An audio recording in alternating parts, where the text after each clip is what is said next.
How evil. We didn't know we have the hash bowl. Yeah.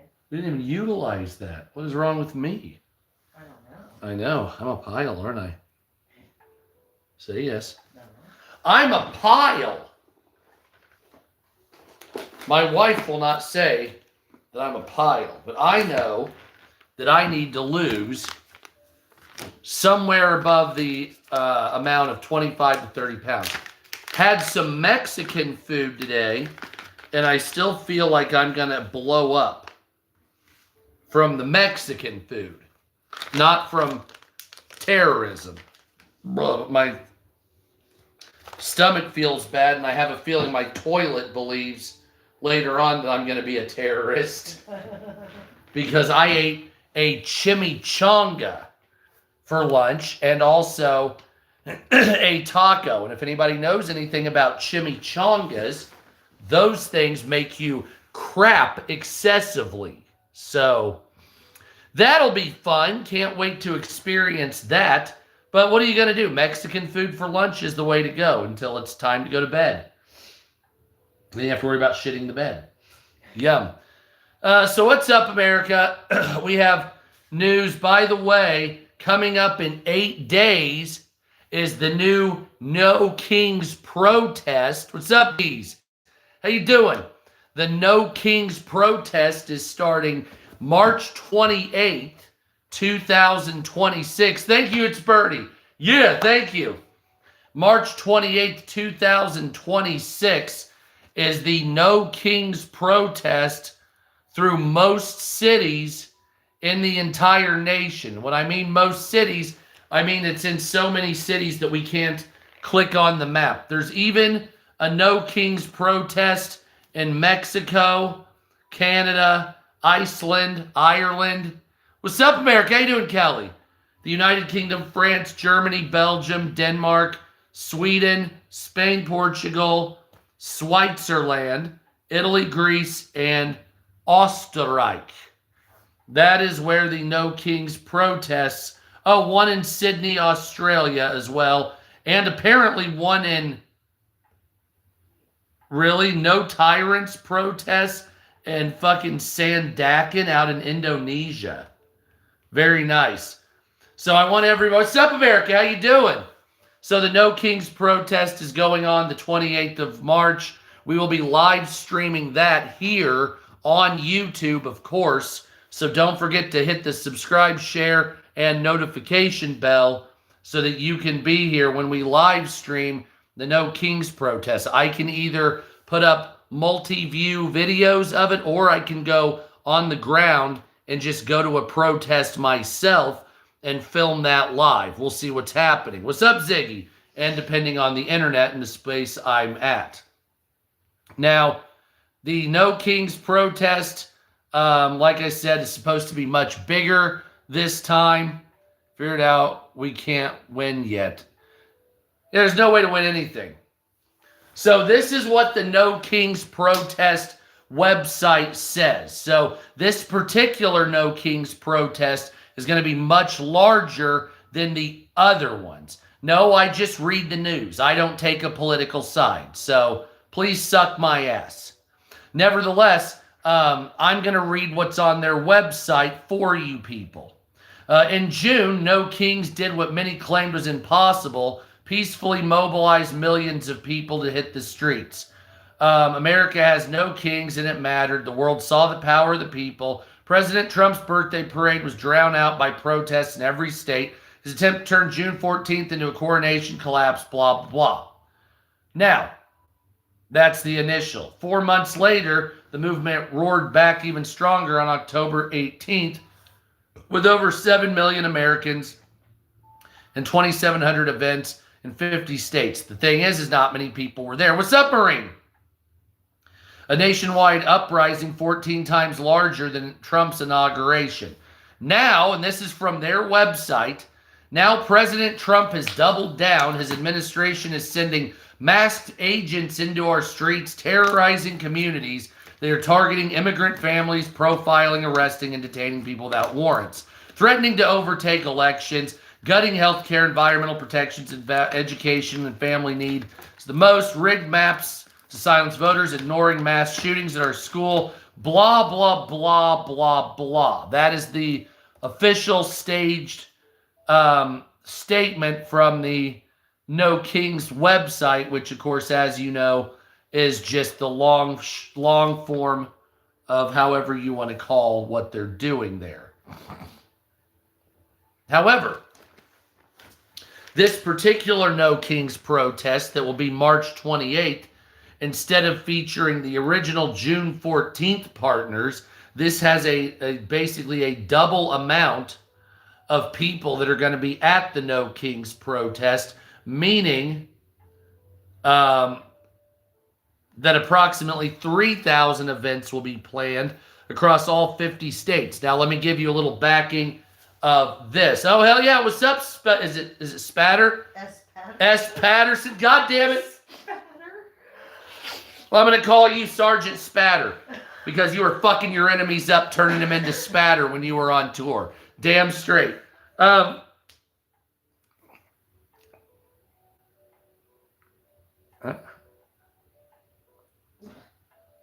tongue hurts. Anyway, so this is the news. What's up, everybody? This is the news. Don't shoot the messenger. I'm just reading it.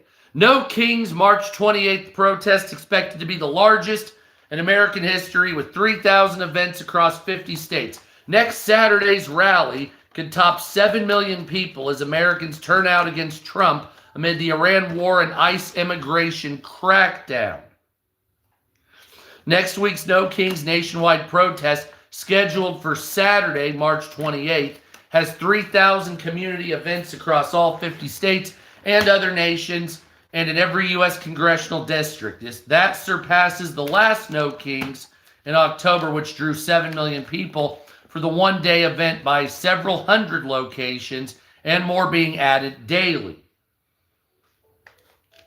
This will be the largest protest in American history, says co-founder and executive director of Indivisible, one of the key organizers, tells Fast Company, this news site I'm reading right here. We will be in every single congressional district from the bluest blue to the reddest red. What's up, Virginia? Thank you, S. Patterson and Lessons. Thank you. In June, 5 million people did No Kings. In October, it was 7, and they're saying that this more than likely will be bigger. Protesters have said that they are concerned about the erosion of democracy, which I don't like democracy. What's up, Scott? Calling it troubling developments led by the Trump administration. Yeah, March 28th, they're doing this, yeah. So just so you know, I'm not a fan of democracy. I think democracy is just light totalitarianism. So when I hear we're concerned about our democracy eroding, I say, what's the problem? Fuck democracy. I'm not saying you have to like Trump or the liberals, but kind of fuck democracy. It's just not a very good form of government, in my opinion. Sorry. Well, it's the best. No, it's not. The fuck is wrong with you?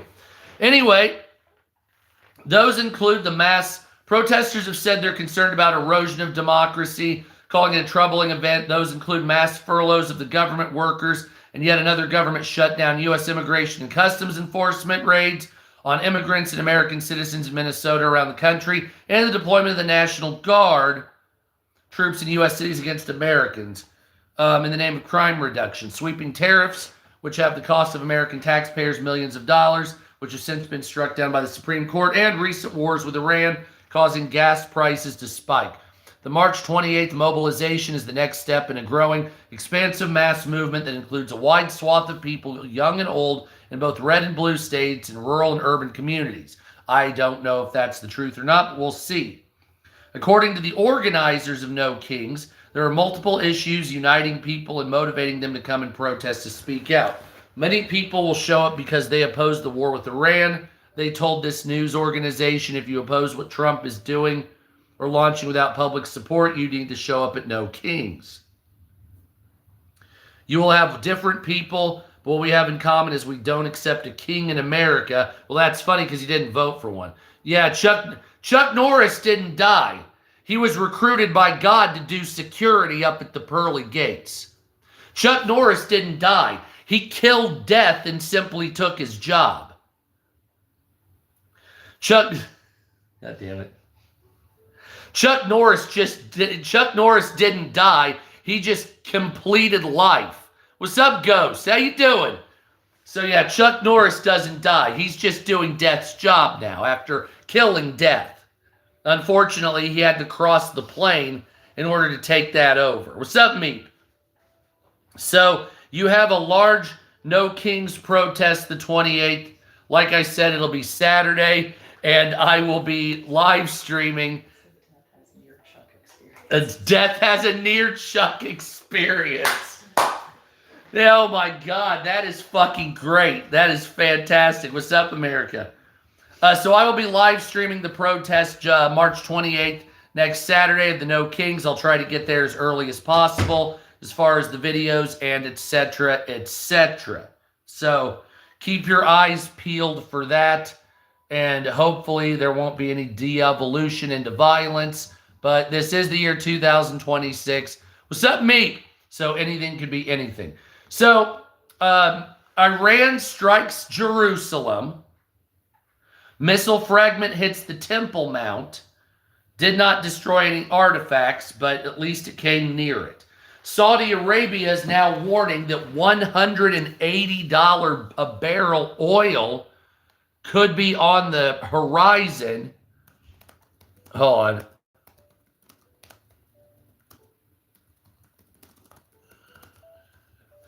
And at $180 a fucking barrel, you're looking at $6 to $7 a gallon as an average price, with prices in California exceeding $10 a gallon, and the lowest prices being no less than $5.90 to $6.10 a gallon. That is if it's going as high as they think it will. Now that's speculatory, of course. Thank God it's Saturday. Oil prices for barrel right now are stagnating around $94. Brent, actually, it went even higher, so that's not good. WTI crude, the benchmark for the United States, is $97.44 to $98.23 a barrel. That's roughly $4 to $4.15 a gallon.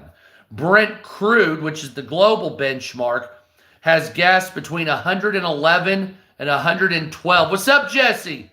Brent crude is at 111 to $112 a barrel, with WTI crude at $97 to $98 a barrel. This means that crude oil prices spiked, flatlined, and spiked again today to near or at records for the last couple of years. Speculations for oil prices as they will continue to go up. What's up, Andrew? And I want to look at some speculation when it comes to that, because as of now, and listen to this, this is going to make you shit your pants.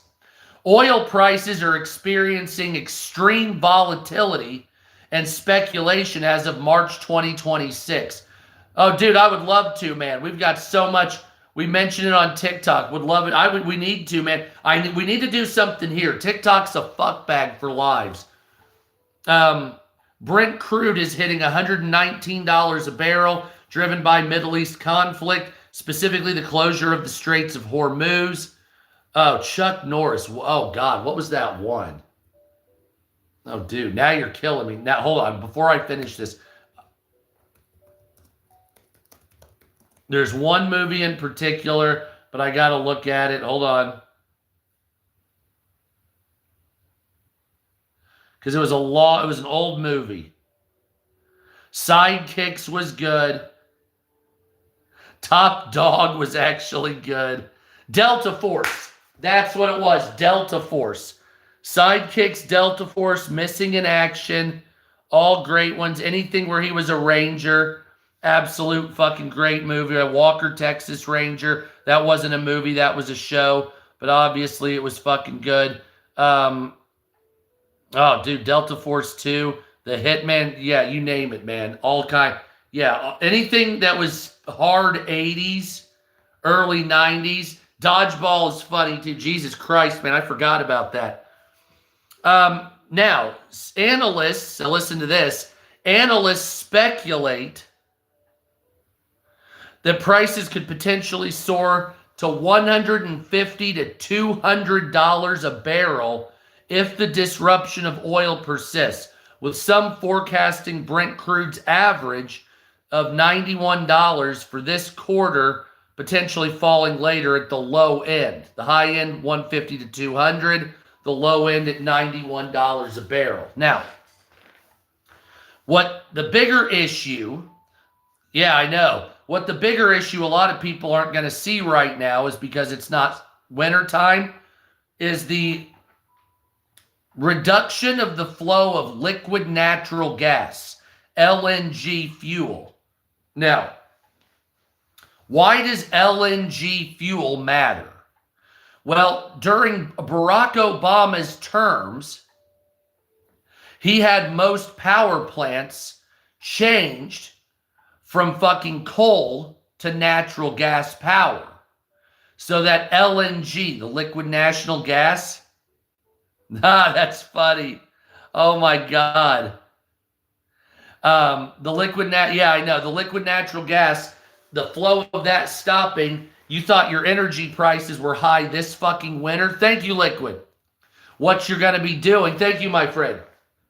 What you're going to be seeing is a spike of LNG fuel prices, meaning that your electricity and natural gas is going to be so high, you thought you fucking had brain damage. You were breathing in the gas. That's what it is. And so that being the case, LNG prices are looking at a 24 to 48% spike in price, even if the war ends today, on energy coming up for the winter. That's what that is. I support Iran, the Iranian people. Entire countries may run out of fuel. That's what they've been talking about recently. Optimistic view that Trump will chicken out and leave the Gulf to put the fire out may be ignited, but some nations are saying they could run out of fuel completely, calling it a full-blown economic emergency. Ukraine, United Kingdom, Japan, South Korea, some of South Asia and Western Europe could run out of fuel totally. The picture is dramatically worse after Israel attacked Iran's South Pars gas field, adding upstream gas and oil infrastructure to the main targets of both sides. Iran's missile retaliation on Qatar's Ras Laffan has inflicted serious damage to the giant complex, which alone produces 1/5 of the world's liquid natural gas, LNG. It will be months before shipments start again of LNG coming out of Qatar, says the energy secretary. Of 17% of production has been lost for 3 to 5 years. 3 to 5 years. It will have to declare a force majeure on LNG supplies to Italy, Korea, China, and Belgium, which is a cancellation of fucking fuel, basically. I don't know who that is. Some fucking redheaded, just because you have red hair. What is he, a fat fuck or something? No, I don't think so. I looked him up once. Really? So anyway, natural gas right now makes up 34% of the world's energy, followed by other at 3%. Oh yeah, definitely. I can actually smoke weed on here. You see, the thing is with TikTok is I found out that the reason my account was banned is because 80% of my violations came from TikTok live streams. And so I would have people come on with 12 accounts and just go through and falsely say, they would report misinformation on 12 fake accounts until it finally banned it. YouTube, you can't do that here. Martha Stewart of weed. Well, that's very right. We have this hash coin here.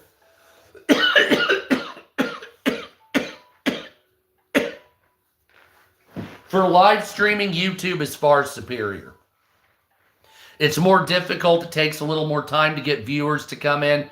Whereas TikTok, it might take you 2 or 3 days. What's up, B Vance? Yeah.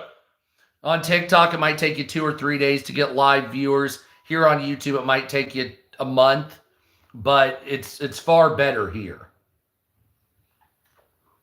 Oh my God. I barely even make the money. I make like 1/50th the money too, and I don't even care. Reporting me for being too relatable. I'm reporting you for being too handsome. Oh yes, Squidward. Sorry. Hey, Squidward. So, sorry about that. Liquid natural gas or natural gas in general makes up 34% of the world's energy. Nuclear makes up 12%. Import fuels make up 21%. Biomass fuels make up 9%. Hydroelectric makes up 2% of the world. Solar 8% and wind 9%. And other 3%. So the vast majority of the world uses gas, liquid natural gas, whatever it is, in order to fuel their fucking livelihoods and survivals. Trump's war with Iran, even though I do support helping the people of Iran, as you know, went from 31 euro per barrel to a spike of $75 of 75 euro per barrel, give or take.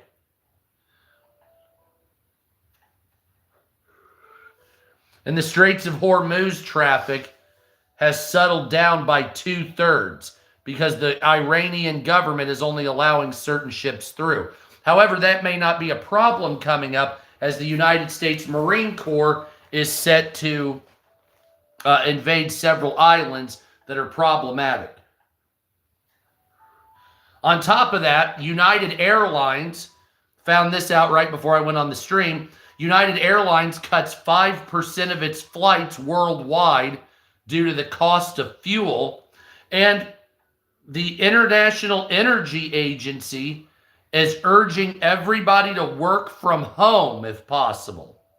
The International Energy Agency says commuting should be limited as the war in the Middle East intensifies.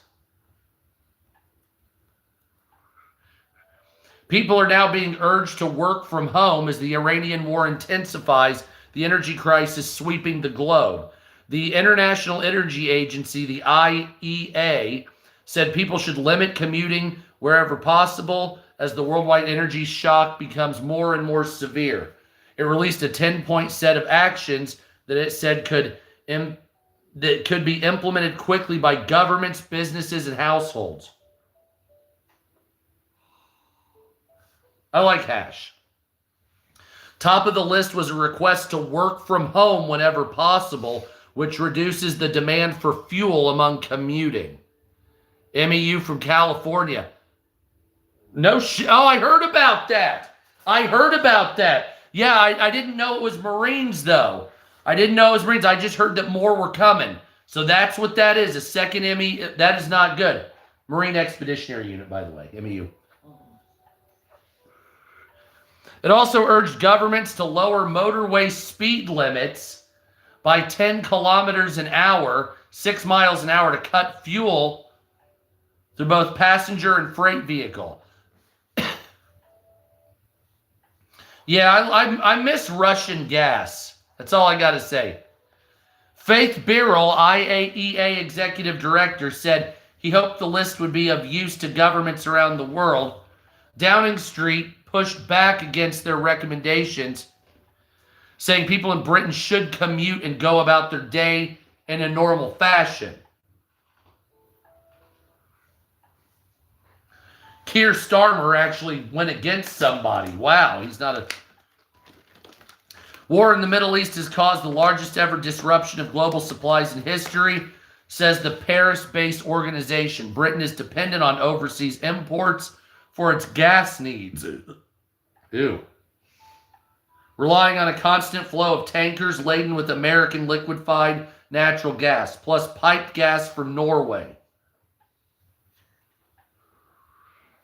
Motorists have already been hit by surging petrol prices, which have hit the highest level in 18 months as the supply of oil from the Middle East is choked off by the Iranian war. Around 20 million barrels of crude and other oil products typically transit the Straits of Hormuz every day.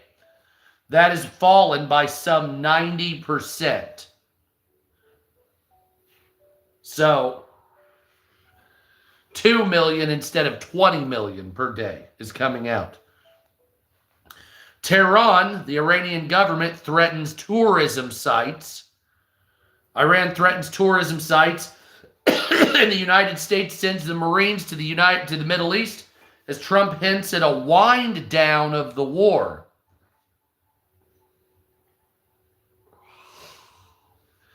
Three weeks into an escalating war in the Middle East, Iran threatened to expand its attacks, including recreational and tourist sites worldwide, as the U.S. announced it was sending more warships and Marines to the region. Following news of the deployment, President Donald Trump said later Friday on social media that his administration, in fact, was considering winding down military operation in the region.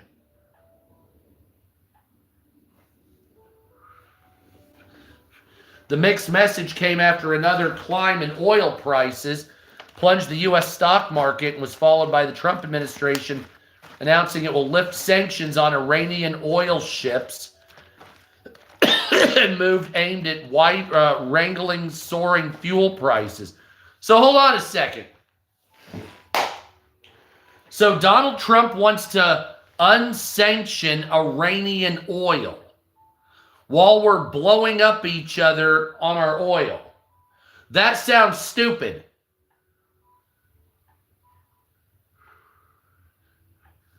Not without my daughter. I've heard of that before. Yeah, so what are we doing here? Following the news, the deployments, Donald Trump said on social media that the administration was considering winding down military operations. The war, meanwhile, has shown no signs of stopping. Israel and Iran fired missiles at each other earlier Saturday, while Saudi Arabia said it took down 20 drones from Iran in the last couple of hours in the eastern region, which is home to major oil installations. The defense minister said there were no injuries or damage. Basically, it is. Dollar store is done. The attacks came a day after Israel airstrikes hit the Tehran as Iranians celebrated the Persian New Year, known as Nowruz. Iran has escalated its attacks on its Gulf neighbors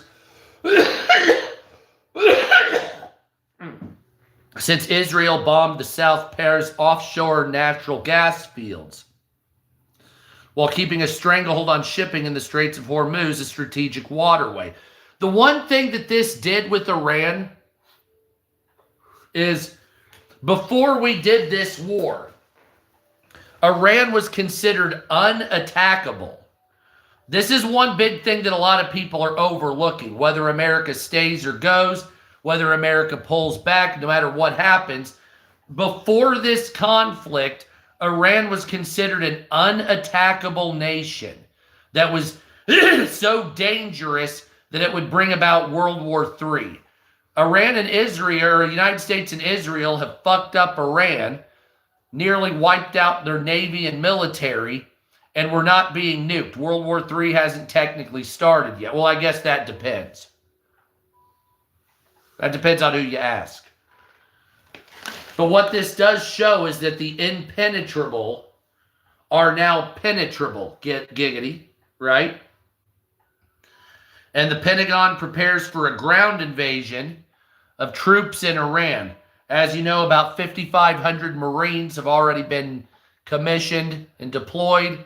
But the Pentagon officials have made a detailed preparation for deploying ground forces into Iran. Senior military commanders have submitted specific requests aimed at preparing for such an option as President Trump weighs moves in the United States-Israel-led conflict with Iran. Trump has been deliberating whether to position ground forces in the region. Sources said on conditions of anonymity, because they were not authorized to speak about it publicly. Well, does that mean they're leaking information? Huh. It was unclear under what circumstances he would authorize the use of troops on the ground. What's up, Mabel Cat? No, I'm not putting troops anywhere, he told reporters at the Oval Office when he was asked about ground troops, and quickly added, if I were, I wouldn't tell you. Duh. Loose lips sink ships. Officials at U.S. Central Command referred questions from CBS News to the White House and Pentagon. The White House press secretary, Caroline Leavitt, said in a statement, it's the job of the Pentagon to make preparations in order to give the commander-in-chief maximum opportunity. It does not mean the president has made decisions. And as the president said in the Oval Office, he's not planning to send ground forces, and if he was, he wouldn't tell you.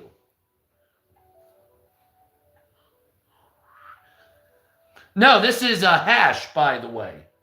Here, let me show you. So, this is hash right here.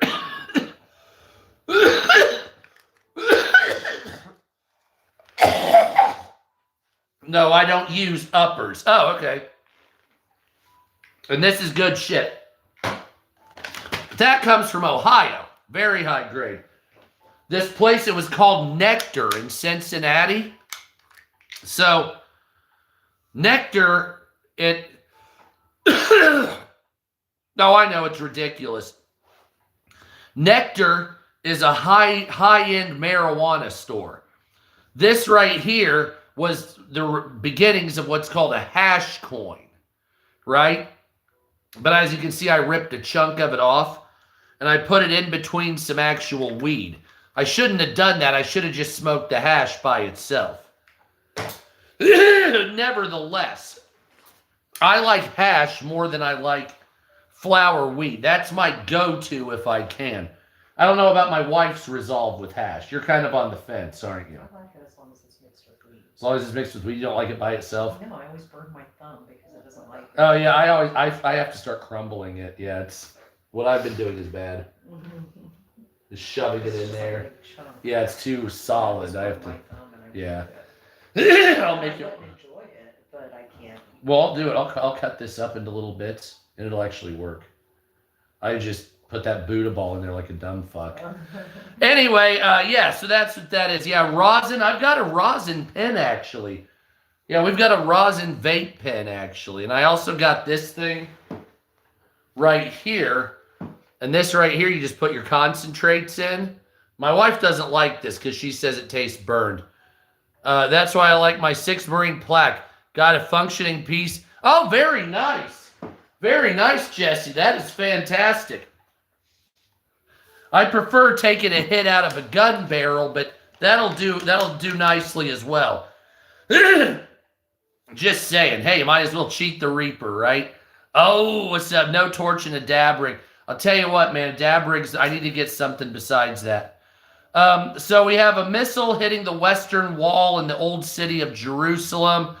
The axe is even sharp. See, that right there is almost, that would be just worth joining the military. I'm just ashamed I had bad lungs. And I couldn't do it. Now, Putin is offering to stop sharing intel with Iran. So listen to this shit. Russia offers to stop sharing intel with Iran if America cuts off Ukraine. As you know, or I don't know if you know this, I didn't put a video up. The Russian government, haven't had any in 40 years. You're not missing too much. The Russian government, the Russian military, lost, listen to this, 1,700 men in a day. The worst loss of the war so far. Vladimir Putin's forces, Putin, lost 1,700 men. Buffy the Vampire Slayer star Nicholas Brendan, dead at the age of 54. I don't know who that is. I recognize the face. I never saw Buffy the Vampires. Oh, no, it wasn't a series? It was. I never watched it. Okay. Iran fires missiles. This is just moments ago. Iran fires ballistic missiles at Diego Garcia in the Indian Ocean. We blew them all up. And airports in the United States. Xander, the guy that was like second her. Yeah, he's only 54. He's dead. Iran fires ballistic missiles at Diego Garcia, and airports in the United States are on the verge of shutting down due to no TSA members as flights prices double and even triple. And TSA agents, in some cases 50%, have called off work, which is amazing. New study suggests that alcohol, specifically spirits and beer, remember Brick, spirits and beer fuck your body up, but under 3 glasses of wine a day makes your heart better. Yes, flying is now for the rich, which is absolutely fucked up because it shouldn't be like this. Now, the United States is about to be torn apart by a financial tsunami, and it's not just oil, Iran, or speculation. And I want to possibly look at this story. Sorry I'm choppy, but the news is really weird today. Like, I don't know. Please tell me this story and the... So what you have to do is, if you guys know a story, when you read it and it's behind a paywall, right? What you have to do is you have to go into Grok and you have to have it read the story for you. So this article I'm about to read to you comes March 20th, 2026, and paints an alarmist picture of the United States economy, which it calls a financial tsunami. What's up, Nana? How you doing? And now fresh escalation in the war has triggered a sharp surge in prices. Now, it argues that there's warning signs before the latest oil shock in the economy. Now, we've talked about some of this, the banks and taking loans. Now, I have heard people that are TSA have been selling their blood. I have heard that. So, before this war and during the war, I'm going to tell you guys the financial bullshits that have been going on. So listen to this.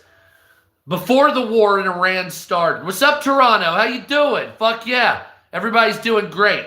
I hope you are too. I'll be in Windsor, Ontario next week, as a matter of fact, right? So that'll be fantastic. Will I be able to live stream the protests? It's Saturday. Yeah, because we'll be there Saturday. Oh, thank God. Okay, so I'll be able to protest. Or I'll be able to film the protest. So, layoffs in the United States. Layoffs in the United States are rising sharply. So this is where we're at right now. 156,742 job cuts are announced in the first 2 months of this year, one of the highest since 2009. So we've got 156,000 job cuts, 157,000 job cuts the first 2 months of the year. Hiring plans have dropped dramatically, 50%. So listen to this number. 50% of hiring is now canceled in the United States for the fiscal year of 2026. So 50% of all jobs have been revoked and will not be hiring new employees. That should fucking freak you out. Inflation is rebounding, with wholesale prices jumping 0.7% in February, double what was expected. Stocks are in correction territory. We talked about this at the beginning, where the Dow went from 50,100 down to 45,000. It is expected to crash more as long as the war continues. But fuck the Iranian government. Also hurting retirements and 401ks. That's why you need a pension. 401k is just asking for failure. And housing is showing cracks. I don't know why people are upset at this. Home prices are down 2.1%. 30-year mortgage rates are at 6.2%. Home prices in America need to drop about 40%, 30 to 40%, in my opinion, and mortgage rates need to drop by 50%. I don't give a fuck if you're a boomer and you have 4 houses. They were cost $60,000. Now they're worth $500,000. You know they're worth more than you say. All right. You know that it's overvalued. You're dry humping the money. That's nice, wonderful. But you already know that the prices of homes are overvalued. So don't fucking play this bullshit. You know what it is. We need prices for houses lower so the younger generations can buy a fucking house. You know that.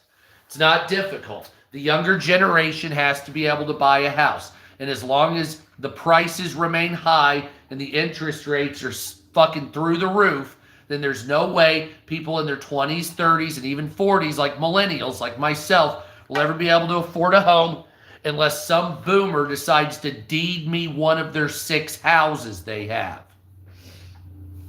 And that's fucking real.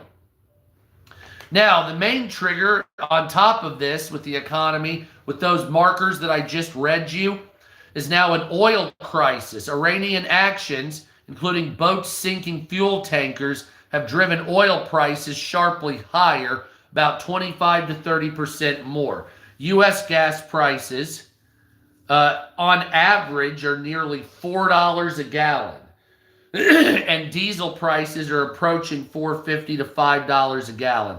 This energy shock ripples through the economy, costing higher prices for shipping, groceries, utilities, airline tickets, and every other damn thing you're going to be buying here in America.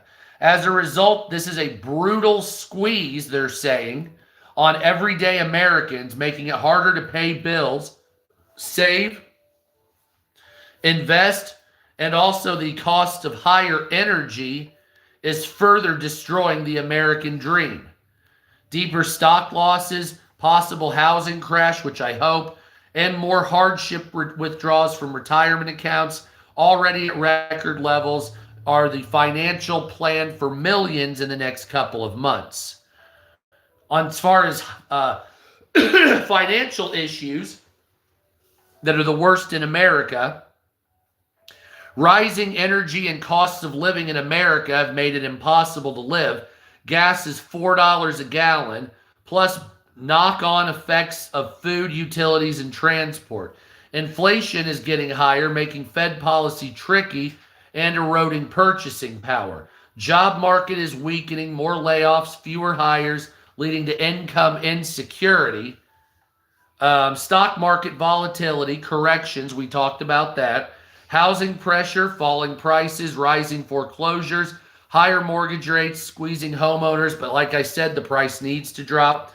And polls show that 55% of Americans are now hurt by rising gas prices. Many people cutting back by not driving or taking vacations.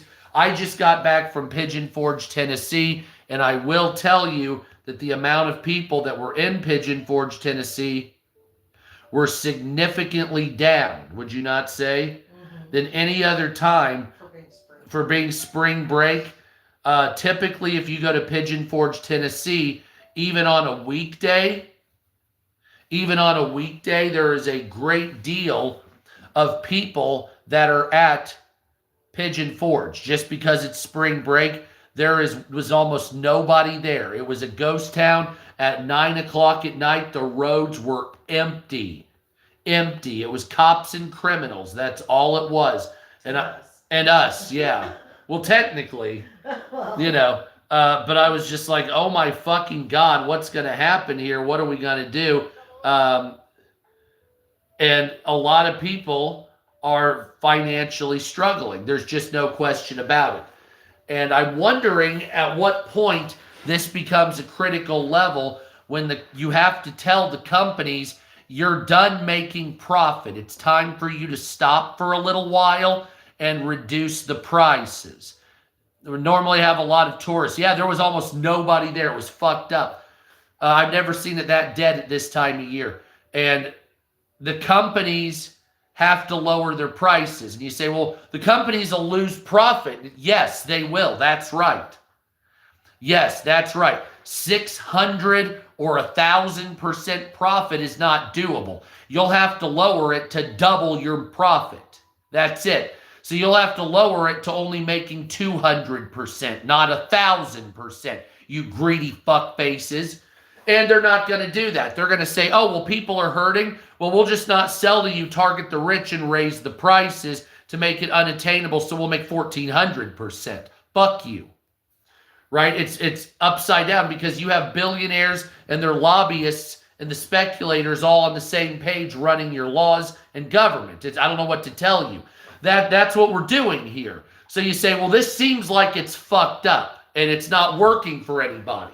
It is fucked up and it's not working for anybody. That's correct. But every lobbyist is sucking the dick of the billionaires, okay? Or an organization that represents them. So if you're wondering, well, why does it seem like this country never works for me? It only works for them. The reason that is because the lobbyists are legalized corruption. So you have legalized corruption where instead of giving you pay, they give you gifts and favors to vote a certain way. Then you have no term limits for Congress and Senate or the Supreme Court. So these lobbyists can find somebody that will be in government for 30 years and they will continually game the system and say, well, I'm a pesticide company lobbyist. Oh, I gave you a gift 10 years ago. What's up, cowgirl? And we can do it over and over and over. And I don't even have to tell you what my intentions are because we have a working relationship as lobbyists. So I just say, hey, Chuck, oh, hey, Bill, here's a new house in Nantucket. Well, what do you want me to change my vote for? It requires no discussion at this point. It just is. We're going to do what we want because it makes us more profit. Even if it kills or fucks up everybody in America or makes it impossible to live, we don't care. Less traffic on the road for us billionaires. Fuck you. And the thing is a lot of you are looking through the lens of it will get so bad the billionaires will relent. That's not how this is. That's not what this show is. What'll happen is it gets really bad and the billionaires will say, oh, it's a pity you can't do what we're doing. Thank you, cowgirl. And that's all that'll do. That's it. That's all the further it goes. So they literally will say, oh, well, people can't afford to go on vacation, buy luxury foods, go on plane trips, buy honey or milk or any of this shit. Well, they just need to do better then. Huh? That's the furthest the thought goes with these people.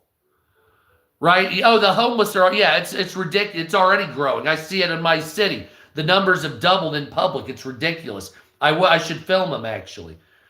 But I look at the way it is and I say, look, the problem is twofold. Thank you, cowgirl. The problem was 2 or 3 or 4-fold, actually. The billionaires are behind the price gouging. The speculation is also increasing the prices. The value of the dollar is lower because of shitty economic policy, debt, and inflation and price gouging. So all these things, and of course, wages are stagnant. So when you add all these things together, what you see is more difficult for anything that's middle class and lower, easier for the super wealthy, and the upper middle class to low-key rich are going to be funding most of the money. And you say to yourself, well, hold on a second. The top 3,000 billionaires pay half the taxes. Yeah, I'm aware of that. Yes, the top 3,000 billionaires pay 50% of the taxes. You know why that's a problem? Because they make 95% of the money.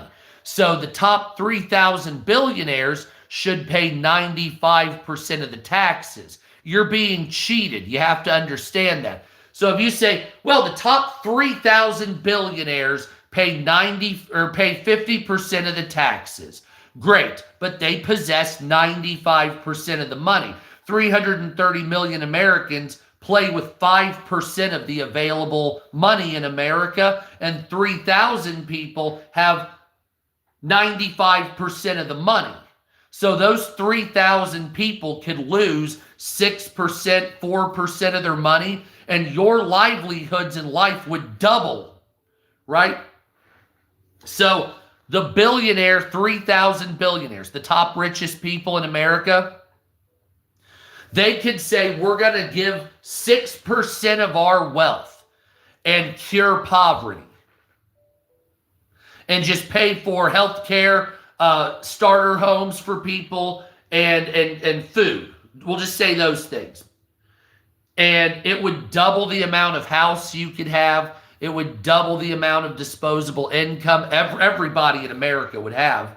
Everybody. So instead of struggling and saying, I don't have $200 in my bank in case an emergency comes, every person in America would say, I have $2,500 in my bank, unless you're a drug addict, in case an emergency comes. And my 1,100 square foot house is now a 1,700 square foot house with 2.5 baths and 3 bedrooms, rather than whatever shithole I'm living in. And my cars are paid. All of that could happen if the super wealthy just said, I'm going to pay 5% more, 6% more. And they just simply won't. You have to understand, you believe there's a morality with these people. That's hilarious. Just because you have a morality doesn't mean they do. Just because you're kind to somebody doesn't mean kindness comes in return. Machiavelli may not have been right all the time, but he was right on certain things. This is one of those things. If I'm loyal to a billionaire's company, or I'm nice about it, I will get a return on that. That's not the case. That's a speculation in your mind. That's not real. If you're nice to somebody, they'll say, oh, thank you. And 7 out of 10 times, I'm not going to say 10 out of 10, 7 out of 10 times they will not return the favor to you, ever. Ever in a million years. It's just how life is. And if you are expecting, well, if it gets bad enough, they'll help me. If it's like this, they'll help me. If things in my life fall apart and I can't, and somebody will come and help me. And it won't, though. It will not happen. People do not, this world is not a mutual reciprocity. This world is a fucking survival of the fittest. And become a billionaire, you're obligated to give it away. No, see, this is the difference. I'm glad you said something mystic. The difference between pushed money and accrued money. So, and I say this every time I go on to these rants. If you started living at a trailer park and you have an electric company now worth $10 million, you're not rich. You're not in this. You have to understand. Very few people are in this. The world of old money, the world of ancient money, the world of untouchable money. We're not talking about fucking, oh, I started a burger joint 42 years ago, and after 40 years it took off. Now I'm worth $800 million. Well, you actually worked for that. I'm talking these people, you yanked them out of a wealthy crotch, and they were wealthy. They just came into it. I'll put it to you this way. Look up, I don't know if it's still on there, the rich kids of Instagram, where they have $10,000 and they just throw it in a toilet and flush it for fun, film it so you'll be suffering. Yeah, that's the type of lifestyle I'm talking about. I don't care if you've worked 30 years and you have a business worth $80 million, you're still not this wealthy. All right, you don't understand this wealth. This is the wealth of people that don't have to carry money. They don't have to pay for anything. Other people do it for them. You know what I'm saying? Elon Musk is getting money to the point where you have to have an exponential rise when you start to get past a certain point. If you were saying, I'm worth $1 trillion, that right there, based on the supply of currency in the world and in the United States, negates every other American. At some point, you have so much currency and asset. Yeah, exactly, JJ.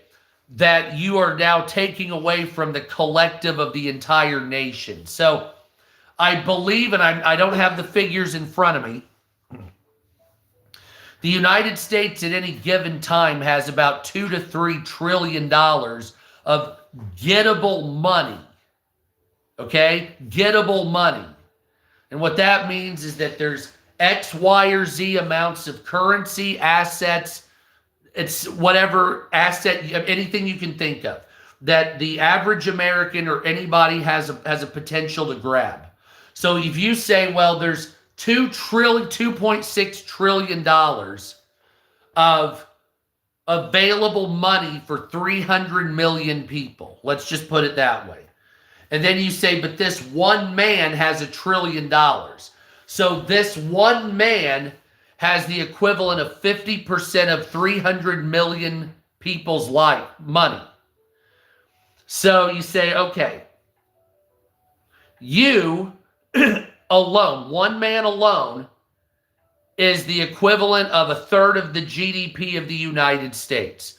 Wonderful. That's fantastic. However, at a certain point, and this is what needs to be discovered, at a certain point, your mass accruing of wealth has now made it more difficult for the general population to get their hands on wealth, regardless of being your amount of wealth.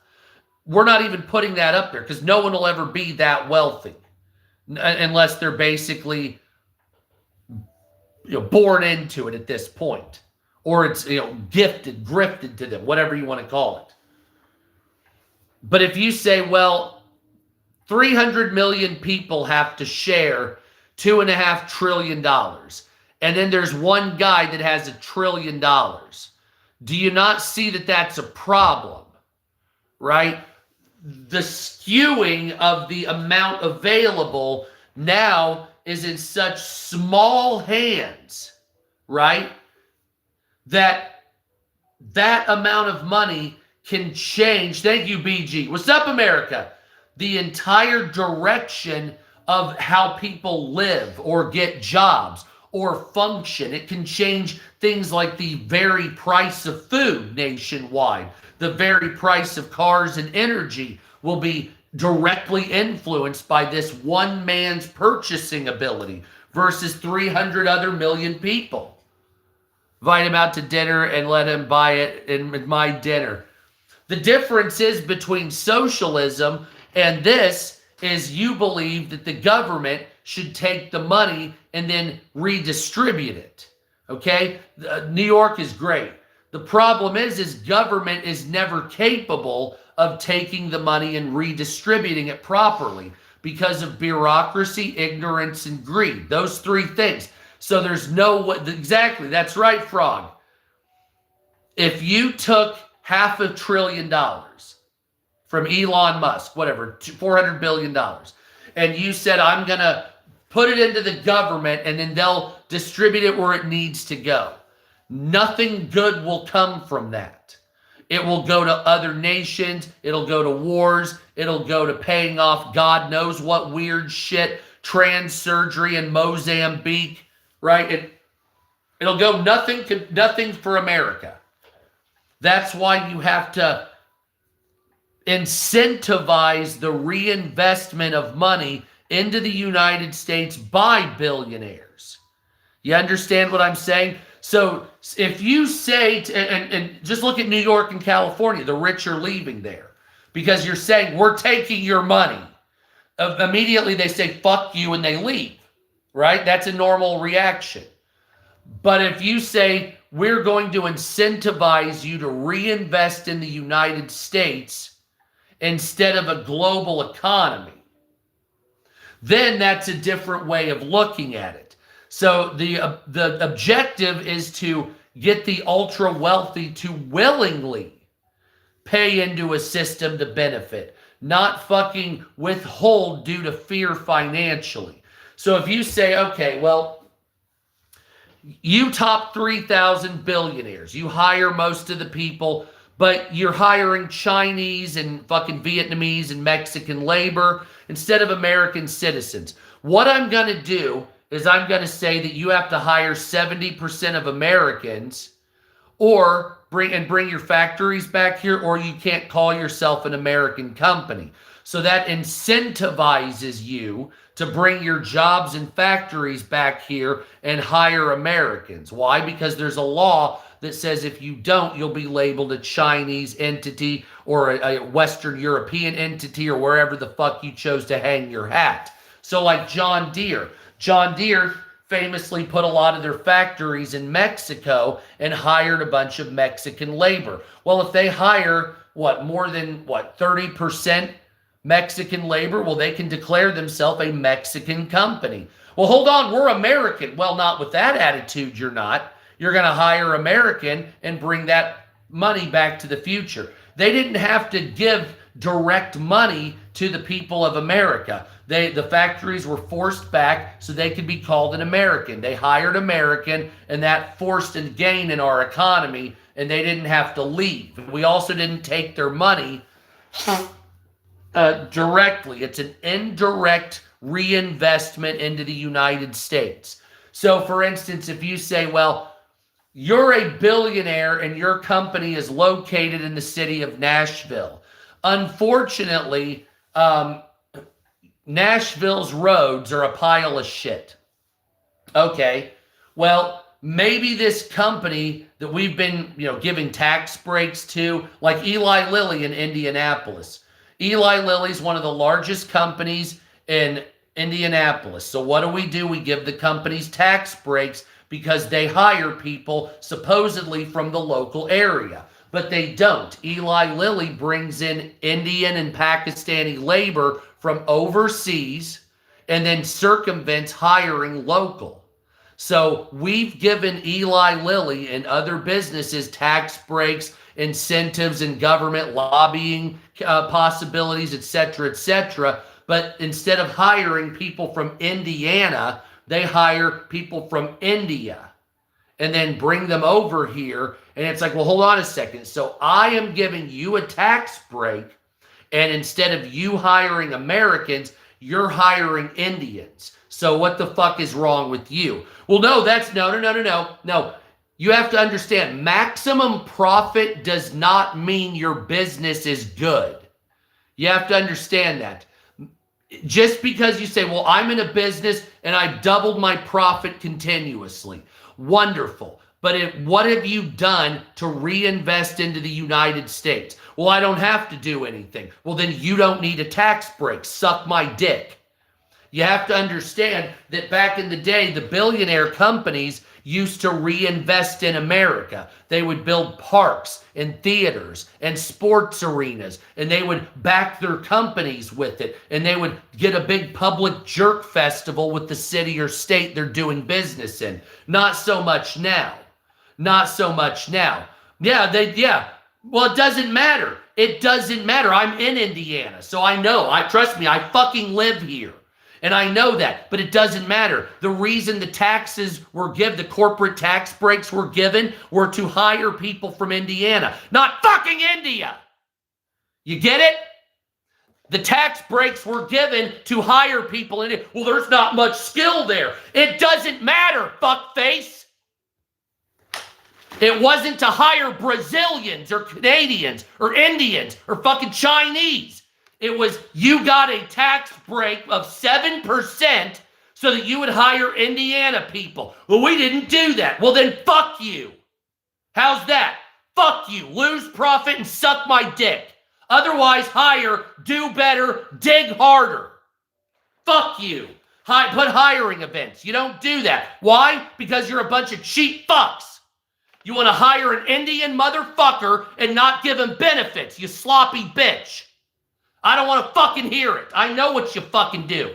You hire foreign labor so you can fuck them on benefits and make extra profit. I'm not stupid. I've seen it with my own eyes. So fuck you. You have a lighter? Now fuck you. Suck my dick. Get the fuck out of here. Don't come back. I see your lighter real quick. What a snowflake. You're just a greedy piece of shit. You would hire you would have child or slave labor if you could get away with it, you fucking derelict. Oh, but that's good for business. No, it's good for you only. You and a couple people at the top. The rest of you, fuck everybody else. That's what you do and that's what you care about. How much money can I get for me? Yeah, we make $7.25 an hour in Indiana. That's right, BG. Damn right. Our minimum wage is $7.25 an hour. Oh, well, hell, you just work harder. Yeah, exactly. What the fuck? Ridiculous. Cheap fucking losers. That's what that is. That's cheap fucking losers. You say, well, no, we're hiring people. Yeah, you're hiring people. Yeah, that's wonderful. But you're fucking everybody because you want all the fucking money. You don't want to reinvest. You don't want to help people out. You want to buy your private island, and that's it, Jeffrey. Isn't that what it is? Eventually you make so much money. What, are you going to eat or fuck a kid? Is that what it is? Jeffrey? You sick fuck? This is why I hate, this is exactly why I do not identify as a fucking conservative. I love the conservative, but this is why, because of greedy fucking cocksuckers. That's right. When it gets into business, yeah, I'm so angry at greedy fucking assholes. Fuck you. When you get into business world, the only thing that matters is money. Nothing else matters. Well, sir, we're already number one. We're not number one enough. We need to take everything over like an empire. Well, you know, there's other people out here besides you, you selfish son of a bitch. But we have to sit here and pretend like this is a good idea. Well, hell, $7.20 an hour. Fuck, man, I'll just work 200 hours a week. Yeah, that's it. We'll make big moves then. This is why I can't identify with this bullshit. And you have people out there to this day. I mean, Nana, you've seen it. I've said it for years. Well, hey, people aren't paying their student loans because they don't have money for food or rent. It's not that they're deadbeats. Well, if you ain't paying it, you're just a deadbeat. Well, did you hear what I said? It's pay your student loans or have food for your children. Well, you need to be paying them loans. Fuck your kids. Food ain't nothing. Eat the grass. That's exactly what these fucking retards say. And it's like, dude, at some point, compassion is supposed to work. At some point, compassion is supposed to kick in. But no, this is why Republicans are going to lose the midterms. You guys, NAFTA's been horrible. NAFTA ruined the economy in America. But that's why, my friends, that the Republicans, that behavior from that dumb fuck that was just on here, that behavior is why Republicans will lose the midterm elections. Good job, Republicans. Your lack of compassion has got you a failure coming up. And you know it's true. You know for a fact, 100%, that there is no winning the midterm elections. Well, that's just what a libtard would say. No, it's because I have eyes. Oh, sorry. It's because I have eyes and I can read polling. You're fucked if you're a Republican. You're not going to win. Well, we'll have no, you won't. Well, nothing you do will stop it. Nothing at all. It doesn't matter if you cure cancer, America. It doesn't matter if you fucking cure HIV. It doesn't matter. If you fix nothing. Nothing will get you to win. Nothing at all. If Jesus Christ comes down and says, vote for the Republicans, they'll say, who the fuck are you, Jesus? Racist? Yeah, that's what it'll be. And the Republicans are losing. Thank you for the gifts or the thumbs up. Republicans will lose because of greed. That's it. That's it. No, it's me trying to get you to stop losing. And you won't listen to me. Everybody just fucking talks shit. I'm trying to tell you how to not lose the midterms, you dumb fuck. Well, no, it's just, no, you can be pithy all you want. But when you're fucking crying in your hat and all your Republican fucking leadership gets impeached coming up, what are you going to do then? I know. Fuck you. Exactly. You don't know what, you're not going to do shit. You're going to sit there and you're going to weep in your hand and piss in your face. Because that's all you got. The greed of the United States rich have caused this fucking shit to happen. And you got nobody to blame but yourself. And I can say, well, no, hold on. I thought you were mad. I thought you were a Republican. Yeah, and I'm not stupid either. I know we're going to lose. Don't know what to tell you. Hell, after the behavior recently, maybe I'm not such a Republican. What do you think? I've always called myself an independent, but I'm either a communist or a Nazi to everybody, so what the fuck ever. But coming up here, I mean, this is polling out of today. Once again, and how many, I've been saying this 500 days, Democrats 47.2, Republicans 42.5. Doesn't look like a big winner to me, does it? That looks like a difference of 4.7%. That's a bend you over and fuck your butt. What do you think about that? Exactly, Frog. And that's what many people, and they said, well, no, you got to vote for us because then Democrats will take over. Yes, that's what people in the GOP that were betrayed are going to do to you. Yes, that's correct. Well, no, you don't want Democrats. It's like, no, we don't. That's right. We don't want Democrats. We're going to stay home and not vote at all. And then we're going to watch you drown in the time for honoring yourself will soon be coming to an end. And then Democrats will take over, and what'll happen? 2 years of full failure. Yep, that's correct. 2 years of full failure. It'll be nothing but lawsuits and impeachments and trying to stop the ballroom till that gets to the every fucking thing. Every fucking thing. Trump won't be able to send a fucking flower basket to fucking Iran at this point. Trump won't be able to send a meal to fucking a refugee camp in Nigeria at this point when it's over with. And that's not something I'm like, oh, yay. Because Democrats suck too. Yeah, we have not moved forward exactly, Nana. Democrats are just as fucking bad. Don't make no mistake. Make no mistake where I'm like, oh, the Republic. No. I don't want you to think this is loyalty to Democrats. Democrats are garbage, just as bad. It's just one bag is filled with shit and the other bag is filled with hot Mexican vomit. That's all it is. Pick your poison. Do you want shit or do you want chimichanga puke? You tell me. Well, what about Trump? Well, Trump is outside of the GOP. It doesn't matter. Because it doesn't matter what Trump does. This is congressional and Senate vote. And you're not going to win that.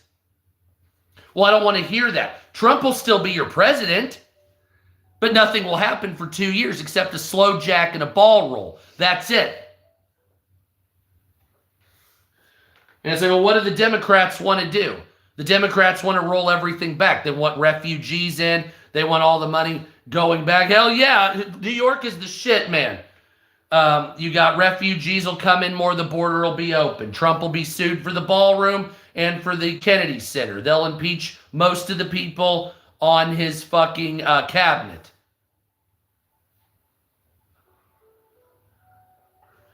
The Democrats will gain about 5% in the House and Senate. Yeah, and the thing is even when we're not hateful of each other's party, they go on TV and they drum up hatred, and then it just continues. So let me put it to you this way.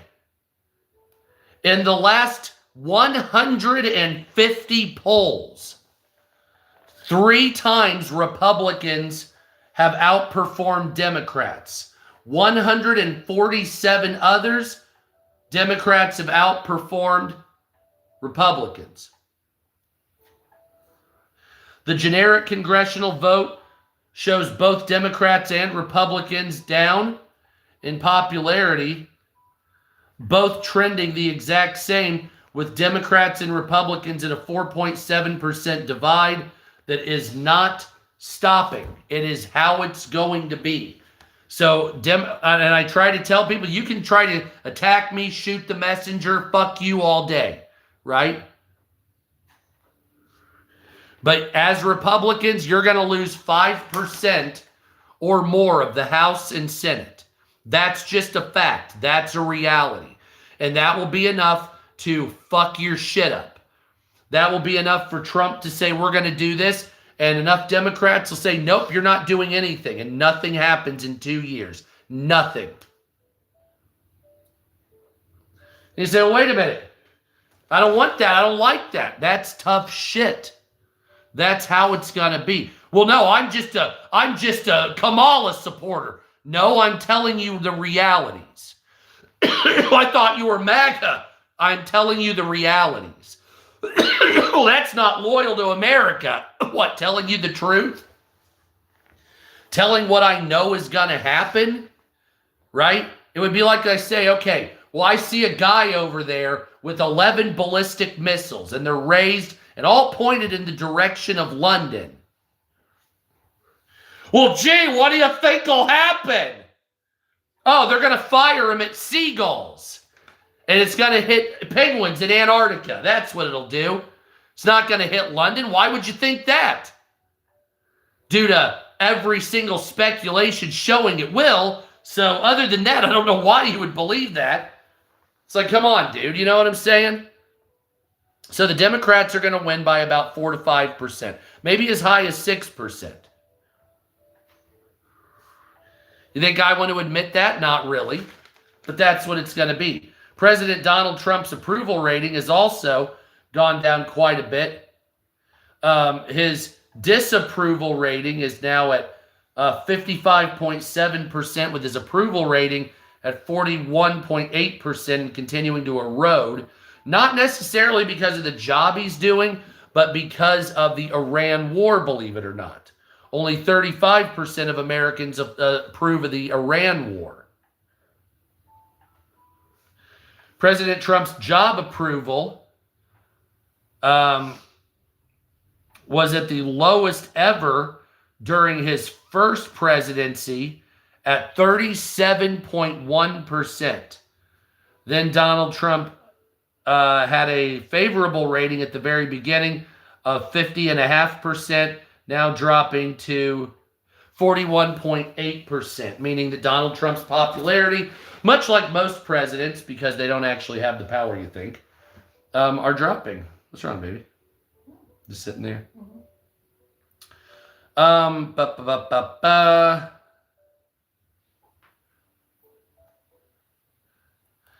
Democrat for president, listen to this.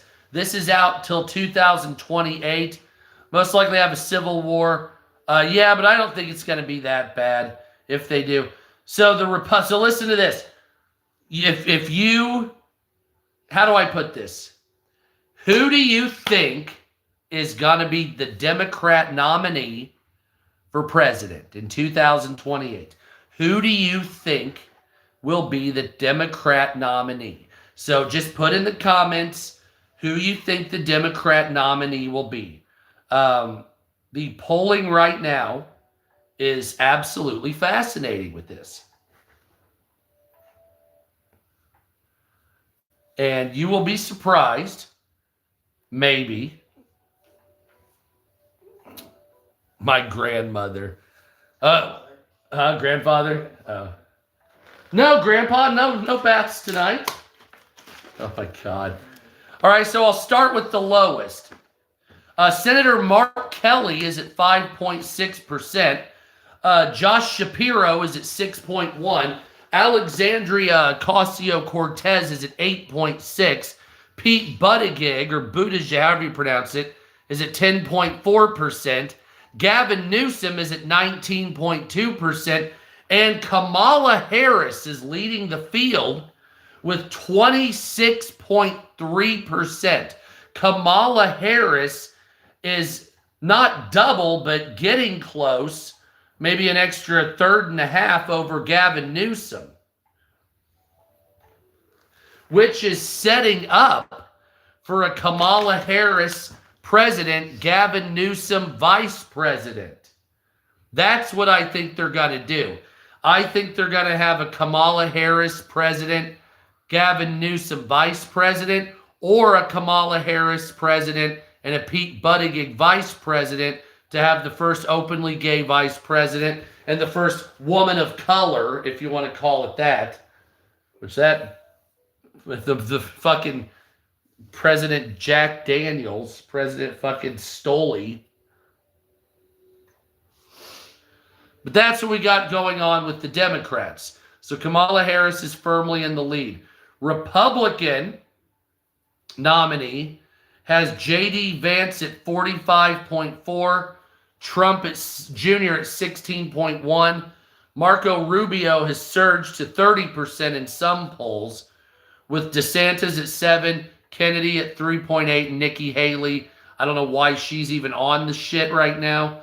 If a general election was happening today versus J.D. Vance and Gavin Newsom would win by anywhere between 5 or 6 points, and Vance up by 1 point, depending on what it was. Gavin Newsom has had a positive over J.D. Vance for several months.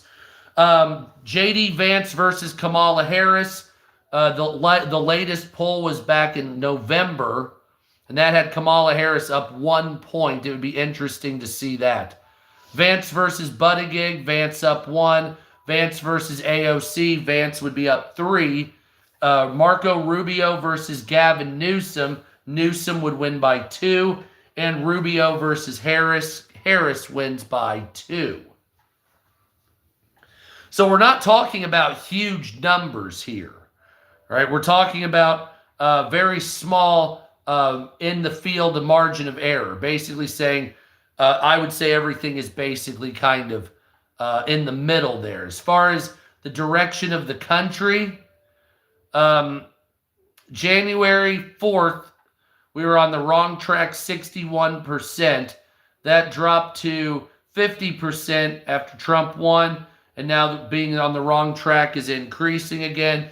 During Joe Biden's term, the United States was declared only 17% on the right track.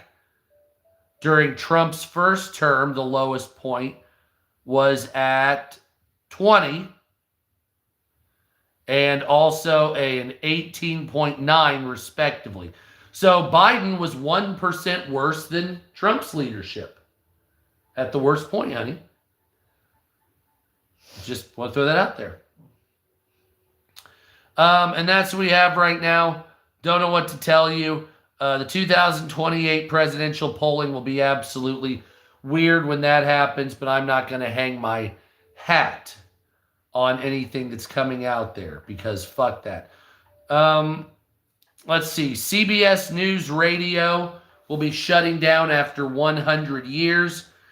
And Edward Snowden, the United States says Cuba. Oh no, Showdown, not Snowden.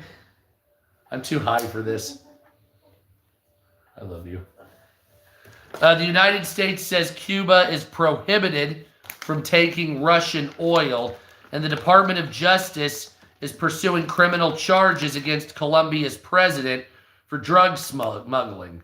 And multiple waves of unauthorized drones have been spotted over the strategic nuclear base in Louisiana for several nights in a row. And when the United States tried to jam them, it would not do anything. So they're clearly military grade. Christian rhetoric inside the White House is starting to freak people out, apparently. What is this? And Donald Trump gets his image on a coin, like Julius Caesar. Really? The message on Trump's coin is chilling and clear. The making of a coin. Oh, really? We're getting a... Look at this hideous thing. Okay, so I don't know the value of this coin exactly. I don't know if they're going to like put it in circulation. Okay, so the front of it is an eagle. So like that looks nice, right? Right? That looks nice. Okay. All right, so we got. I think it's a quarter. Can you tell that's ridges? Mm, If it's smooth edge?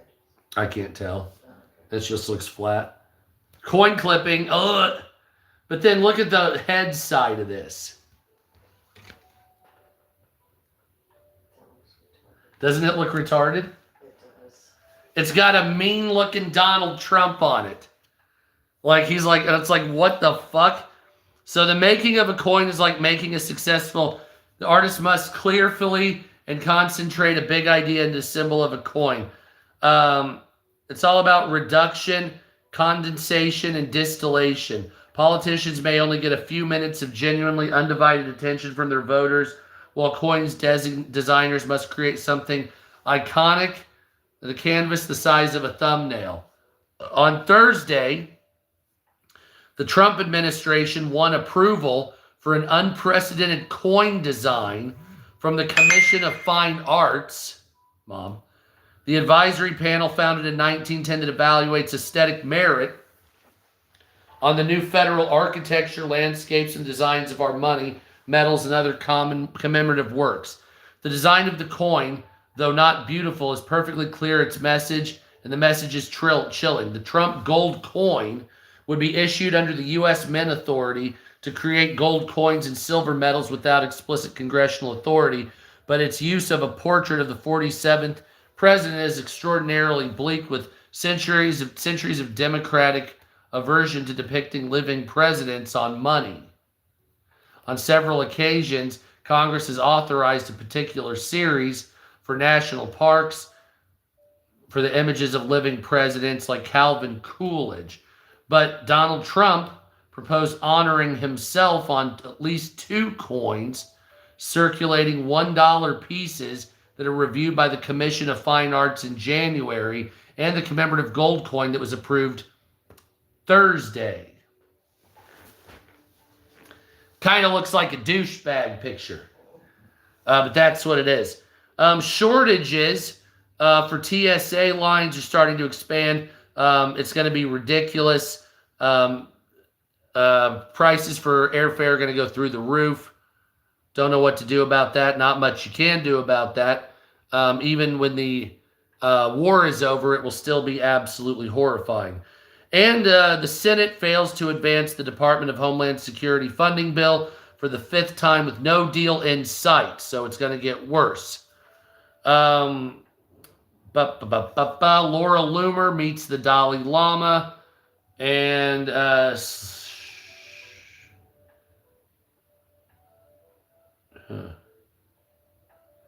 the drinking too much beer makes you die early. Duh. We already knew that, I thought. Right? Mm-hmm. And the city of Tunis, Tunisia, is now considered irresistible 15 years after the revolution in Tunisia. Tunis is attracting visitors who want to be part of a thrilling but fragile creative blossoming. I would like to go to Tunis, Tunisia also. This place actually looks very cool. As you know, Tunis, Tunisia, or Tunisia itself, was actually the seat of Carthage and the Carthaginian Empire, which the remains still exist. So Tunis, Tunisia is one of the coolest, most ancient places in the world that would be really nice to go to. I don't know if Americans would be welcome there. There was a terrorist attack at one point where they came up and started shooting people on a beach about a decade ago. Maybe it was 15 years ago. Maybe that's why people haven't been going there. But anyway, I would like to go to Tunis, Tunisia. My favorite politician. What's up, me? Me. And that's what it is. Massachusetts loses billions of dollars in income after millionaire tax, and the state of Hawaii, the island of Oahu, is under huge floods right now as a dam may break. 4,000 people have been evacuated, and that sucks. Oh my God. The United States deploys thousands of more troops to the Middle East And Iran threatens world tourism sites. We've already talked about that. Mass layoffs, CBS News, and CBS News Radio shuts down entirely. That's because those are garbage. Nobody watches them. So, for instance, when you watch CNN or whatever it is, those people get paid $1 million a year. I would do that job for $200,000 a year. Rachel Maddow gets paid $20 million a year. And that guy nobody even watches. I would do it for fucking $500,000 a year for the whole fucking year. And I guarantee double people would watch me cuss and shits and fucks over that fucking bitch. Because she sucks. That's what it is. She's an it's just like, Stephen Colbert. He's garbage. Look, I get it. You hate Trump, blah, blah, blah. The fucking shit's not funny. The Trump jokes are old and stale. The politics shit is stupid. All right, dancing syringes is dumb as fuck. What are we doing here? Seth Meyers is okay. Jimmy Fallon, I never really got into. Didn't really give a fuck. I liked him better on Saturday Night Live. It's just, I don't like these people as fucking, what's the other guy in California? Jimmy Kimmel. Jimmy Kimmel to me is the least funny late night person. Right? He is the least funny. There is nothing. And Stephen Colbert. If you really wanted to do it, you would have put Jon Stewart on the show, not Stephen Colbert. Lest we forget that Stephen Colbert was the underling, the second, the sidekick. You guys all dry hump Stephen Colbert because you don't know any better. But Jon Stewart is what made it all. However, Jon Stewart is too controversial, so they won't put him on anything. And Stephen Colbert will play ball for a lot of money. Presented by Pfizer, right? Fuck all that. If you really did it right, you would have had Jon Stewart, you would have had Michael Savage, you would have had Dave Chappelle in some capacity, you would have transitioned to Bill Burr, you would have done these things that were actually entertaining, where people would have been, had not even a background, a good background in it.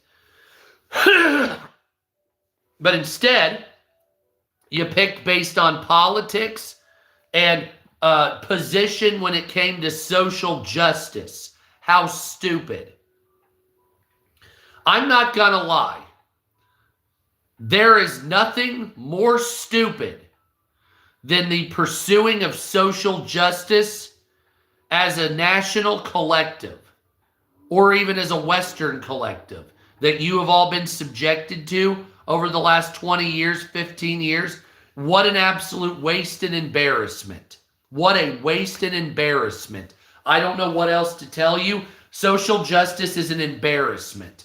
All you had to do was take the racism out of the police force and everybody else, and then make the Klan a terrorist organization, and the Nazi Party. Everybody else was generally not racist. And then you did all this dumbass bullshit and said, oh, we're really making progress as people are more racist than they have been in the last 30 years. Good job, dumb fucks.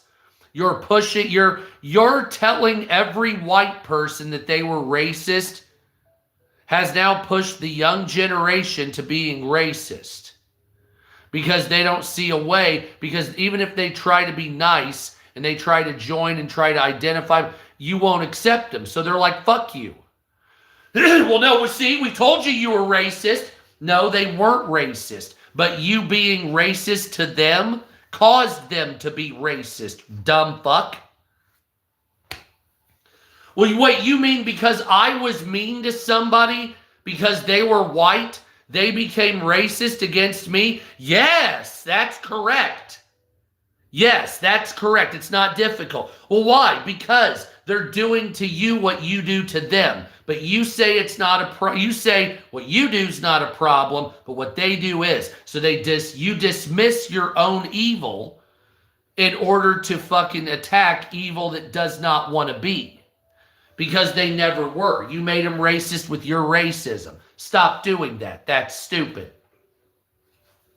But I know you won't, because there's a lot of money and gain and prospect in being a racist fucking to white people, basically.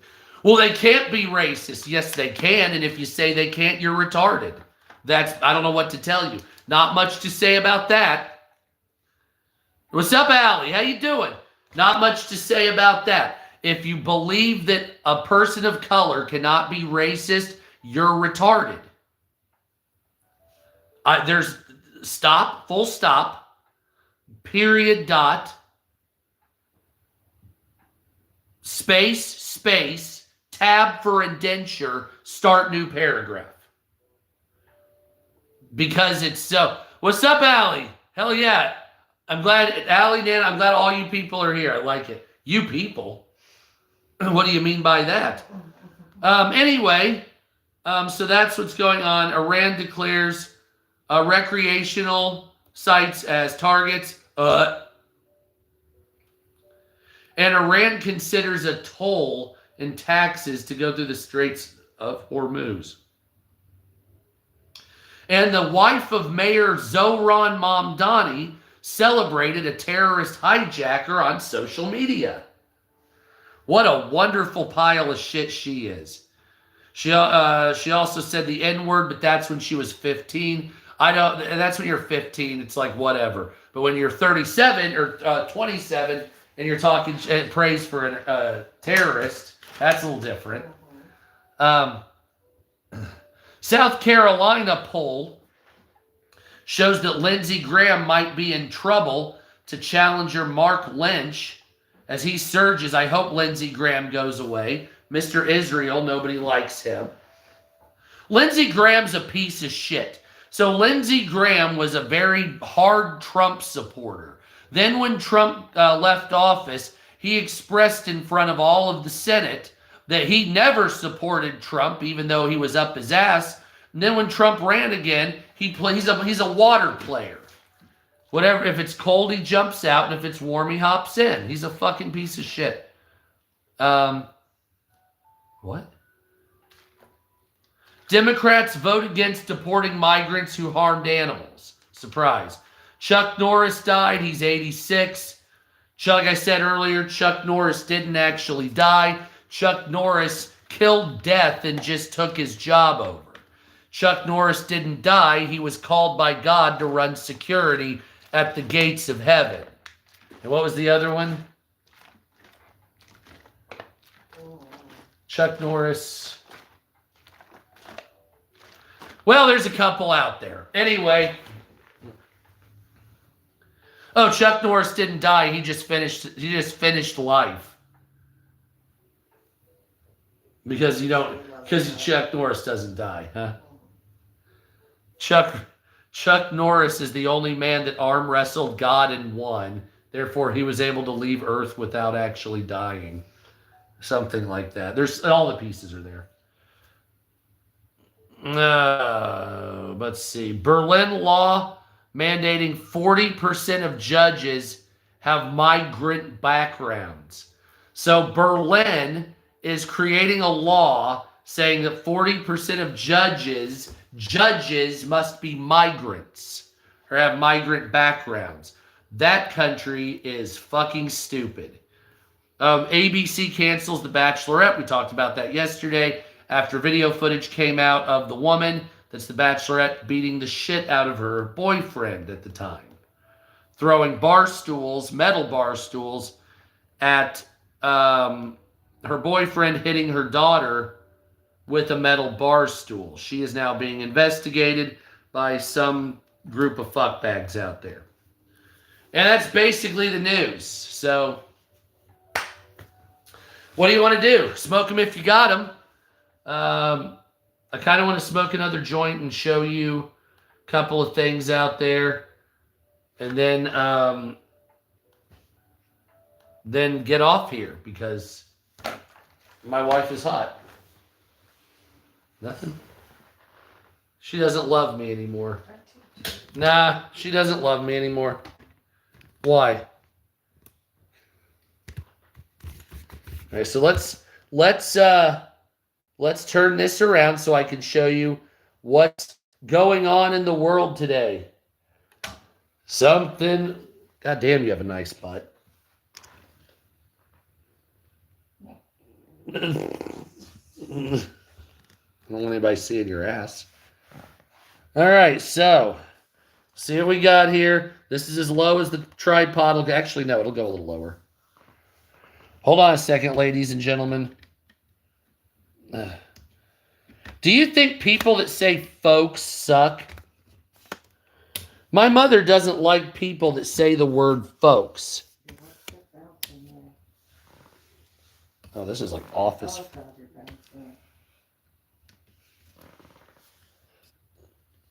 My mom kind of thinks people that say folks are disingenuous. Hi, folks. Okay, now, I really need new equipment. I don't have any fucking shit like that. So real quick, I'll put this on TikTok. This is the Western Wall in Jerusalem being hit with a missile that was sent by Iran. So it's a grainy kind of image. That's the Western Wall hit by a rocket. Well, this is the Western Wall right here. But debris hit it, and yeah, that is Iranian rockets hitting the Western Wall in Jerusalem. So then you have Mr. Lova Lova. They call me Mr. Bombastic. Very fantastic. So there is the crater that the debris hit the Western Wall and Jerusalem, the Wailing Wall, if you want to call it that. So this has been targeted off and on by these fuck faces.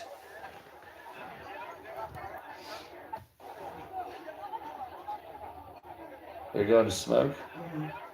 They're going to smoke a joint. Ooh. You're very sexy, by the way.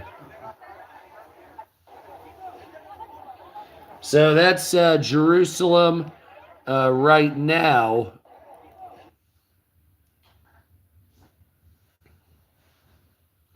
Now, this was 7 hours ago. With the permission of Israel, a number of officials of the Islamic regime. What is this? Iranian Air Force at an unknown destination. Donald Trump says that we're near 100% completion with the war. America will not be responsible for securing the Straits of Hormuz. Well, that's fun. There's Iran's prison. I'm not going to show people being killed. There's people being murdered in Iran. There's a girl showing her ass. This girl's hijab slipped slightly and a man kicked her. That's what Iranian fuckface government pieces of shit do. Which I urge you to hate Iran's government, but love the people of Iran.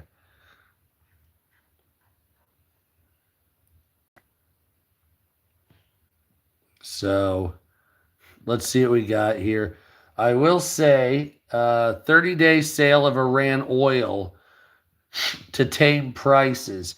Why would you do that? I don't get what Trump's trying to do here, actually. Like, I get what he's trying to do with saving people as far as them being harmed and murdered by the government. I don't get what the end game is here. What is this? This was 5 hours ago.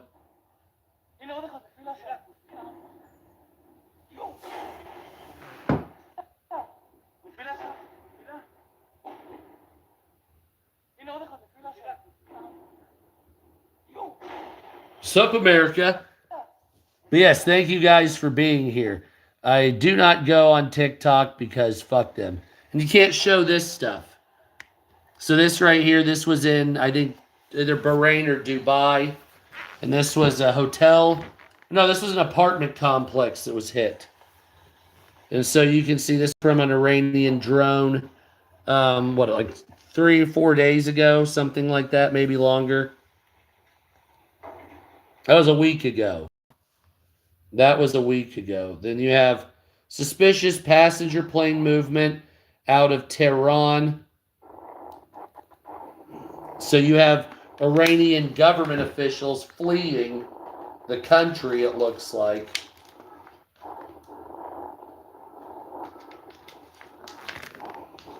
Yeah, those are nice apartments.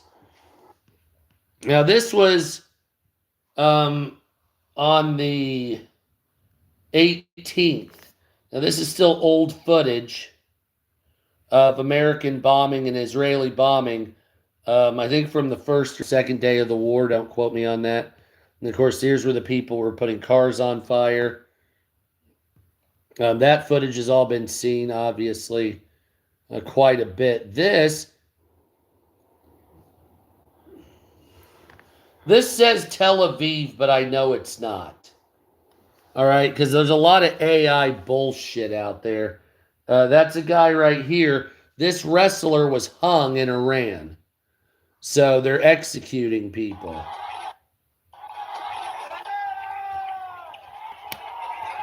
Now, this was in Cuba the other day, and this is a communist headquarters in Cuba that the people were burning to the ground and busting up. So this was in Cuba, and this is because of energy, no power, blackouts. So because society has fallen into disrepair, this is what's happening in Cuba, or was. This was, 6 days ago? Yeah, this was 6 days ago in Cuba. By the way, don't forget to thumbs up. So that's Cuba.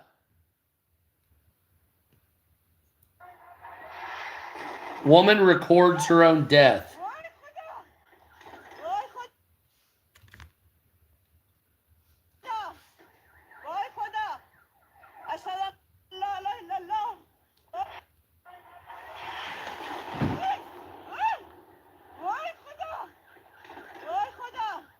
Thank you.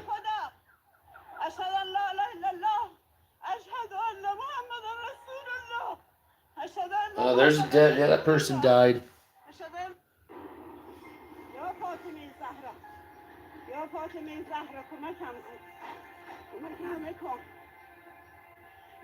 This woman is dying, by the way. She was hit by... Yep. So that woman recorded her own death. That's fake AI shit. So is that. This was on March 19th. They say this is Tel Aviv.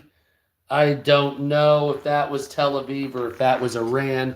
There's a lot of sketchy shit going on when it comes to authentication of some of these videos. Used to be a lot more cut and dry, but now you have the propaganda aspect of Iran and Israel and the United States. And so when you get these propaganda, that's fake. Once you get like this propaganda going on, it's very difficult to tell like what's AI generated and what's not, what's recent, what's not footage from 5 years ago. And like they were putting footage on Twitter of fucking Operation like the Iraqi freedom shit in 2004, and I'm like, what the fuck? So I believe this is Israel being hit. This is from Russia Today. Say what you will about Russia Today, but they have some good fucking footage. I've got to tell you, there is like nothing like it. This was kamikaze drone struck by Iran at backed militias at Victory Camp at Baghdad International Airport. So that at least that's what this video is claiming. That this is an Iranian strike on near the airport in Baghdad. Hi, beautiful. Hold on. Let me see those legs. God damn, you were fucking beautiful. No, come here. Oh my God. Jesus, woman. Oh, did you?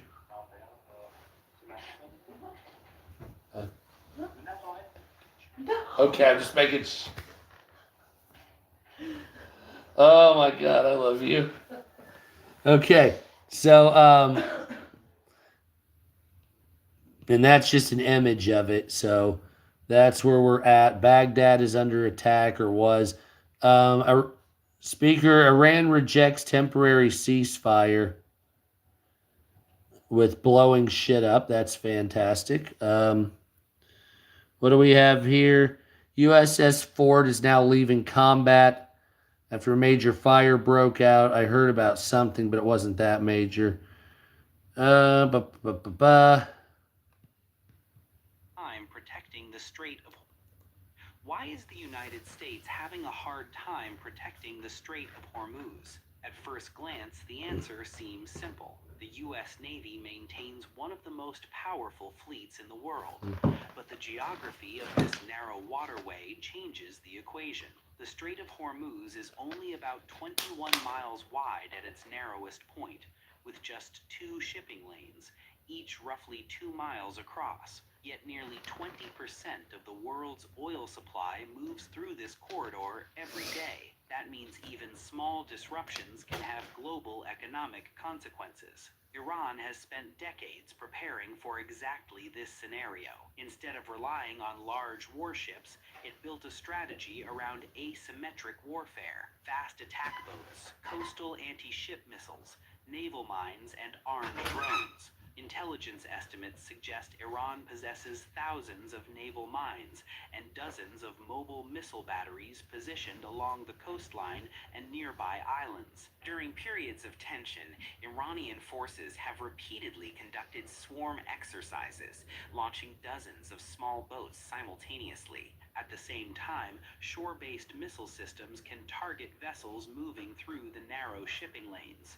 For the United States, the challenge is scale and proximity. Warships can patrol the strait, but they cannot be everywhere at once. Clearing mines, intercepting missiles, and monitoring hundreds of small vessels at the same time is a complex task even for a modern navy, which raises a strategic reality. In the Strait of Hormuz, controlling the water is not the same as controlling the threat, and that could shape the next phase of any future conflict in the region.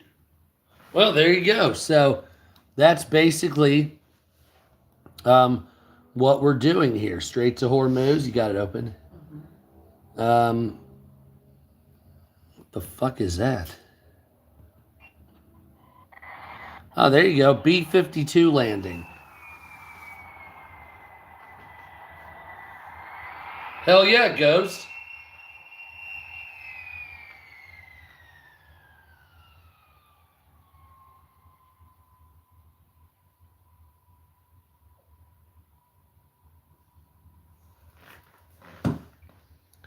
Damn Playboy with that B-52.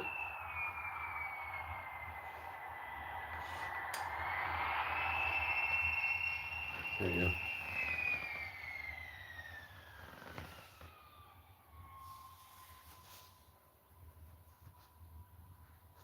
Oh man, I hope you have stock in those.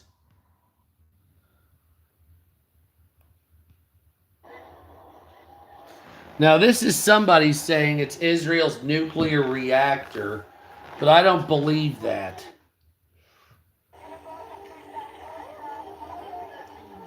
What is this? It says body parts everywhere. Is this Israel? Here you go. I don't want body parts everywhere. Oh, that's not nice. So a lot of these videos are AI. Iran has begun charging $2 million for passage permits from ships in the Straits of Hormuz. 3,200 ships are stuck waiting in the Strait. Well, that's fucked up. And then here is propaganda, the pro-Iranian propaganda. So these fuck faces.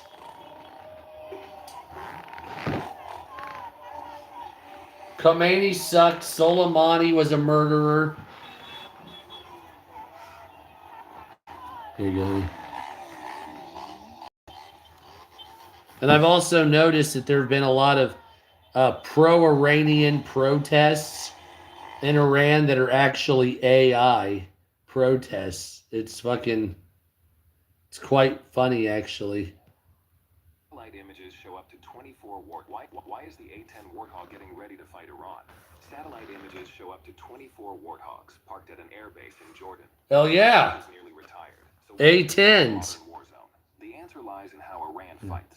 Iran doesn't use a traditional air force. It uses asymmetric warfare swarms of cheap Shahed drones, fast attack boats, and proxy militias. Against these threats, the A-10 is the perfect predator. Drones, Warthogs are now fitted with laser-guided rockets. Yep. A precise way to swat them out of the sky without wasting million-dollar missiles. Some A-10s have even been spotted with drone kill markings on their fuselages. For Iran's fast attack boats in the Strait of Hormuz, the A-10's 30mm GAU-8 cannon and its ability to loiter for hours make it a living nightmare. In February 2026, A-10s were photographed circling U.S. mine hunting ships, training for this exact low-speed, high-stakes fight. The bird isn't just for tanks anymore. It's the new front line against drone swarms. Is the Warthog There you go. retire, or is it just getting started? Let's settle it in the The A-10 is the best. Fuck it, man. I don't care what anybody says. The A-10 is a fantastic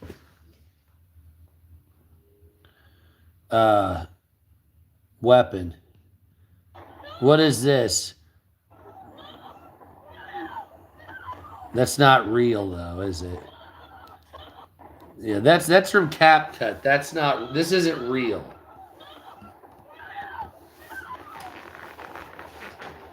They make it look like. I don't know. What do you think? Real or fake? I think that's fake as shit. A U.S. ship. Now, I've seen this on the news. Yeah, I've seen a lot of not real. Like, I don't think this is... I've seen a couple that are here you go, baby, real, but I've seen a great deal. About 80% of it is Iranian propaganda. It's absolutely stunning how much bad footage... Like, that's fake, I know. That's fake, I know. I've ran some of these videos through AI already. Now, this is from U.S. Central Command. These are good right here if you want to see some what we're doing. CENTCOM always has some good videos. So this is us from Central Command. This is real right here. This is actually from our government. Yeah, look at that shit. Whoa, hey, there they go. Look at that. No body parts there.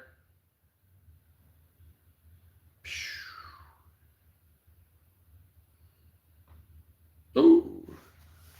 Yeah, okay, so that's CENTCOM's videos. I'll go through some of those because I like CENTCOM. Now, this was a couple hours ago from CENTCOM. So they're right about the A-10s. There they are, right there. Here you go, honey. So we are refueling A-10s, and it looks like the A-10s are here. So that being the case, that video was astute and accurate.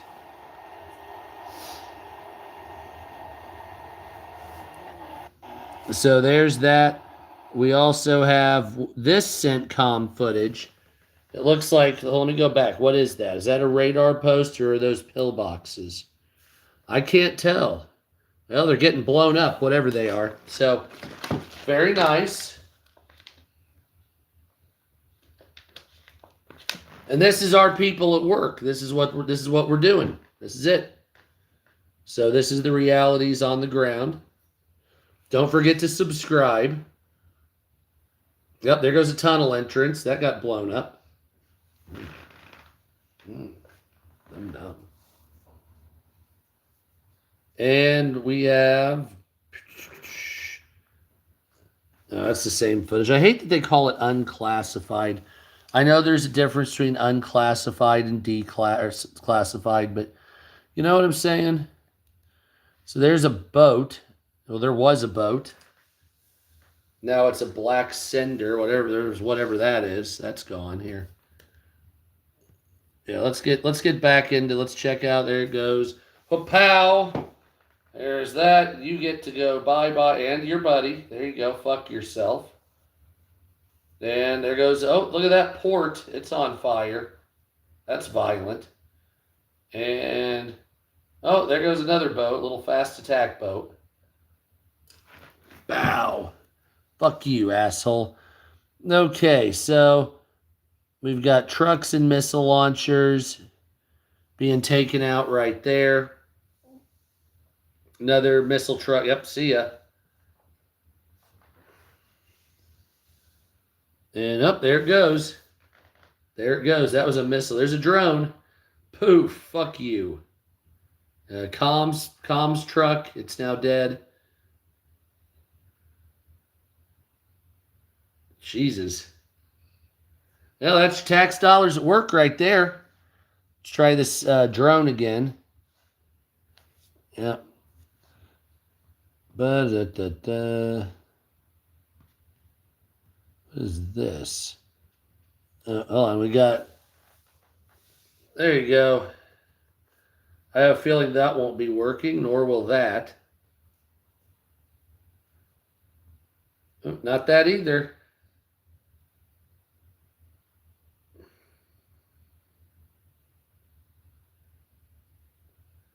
Oh, they're not doing so well, are they? Yeah, they're not doing so well. It looks like they're getting fucked up. Is what that looks like to me. Damn. So, of course, we have our U.S. Navy out there.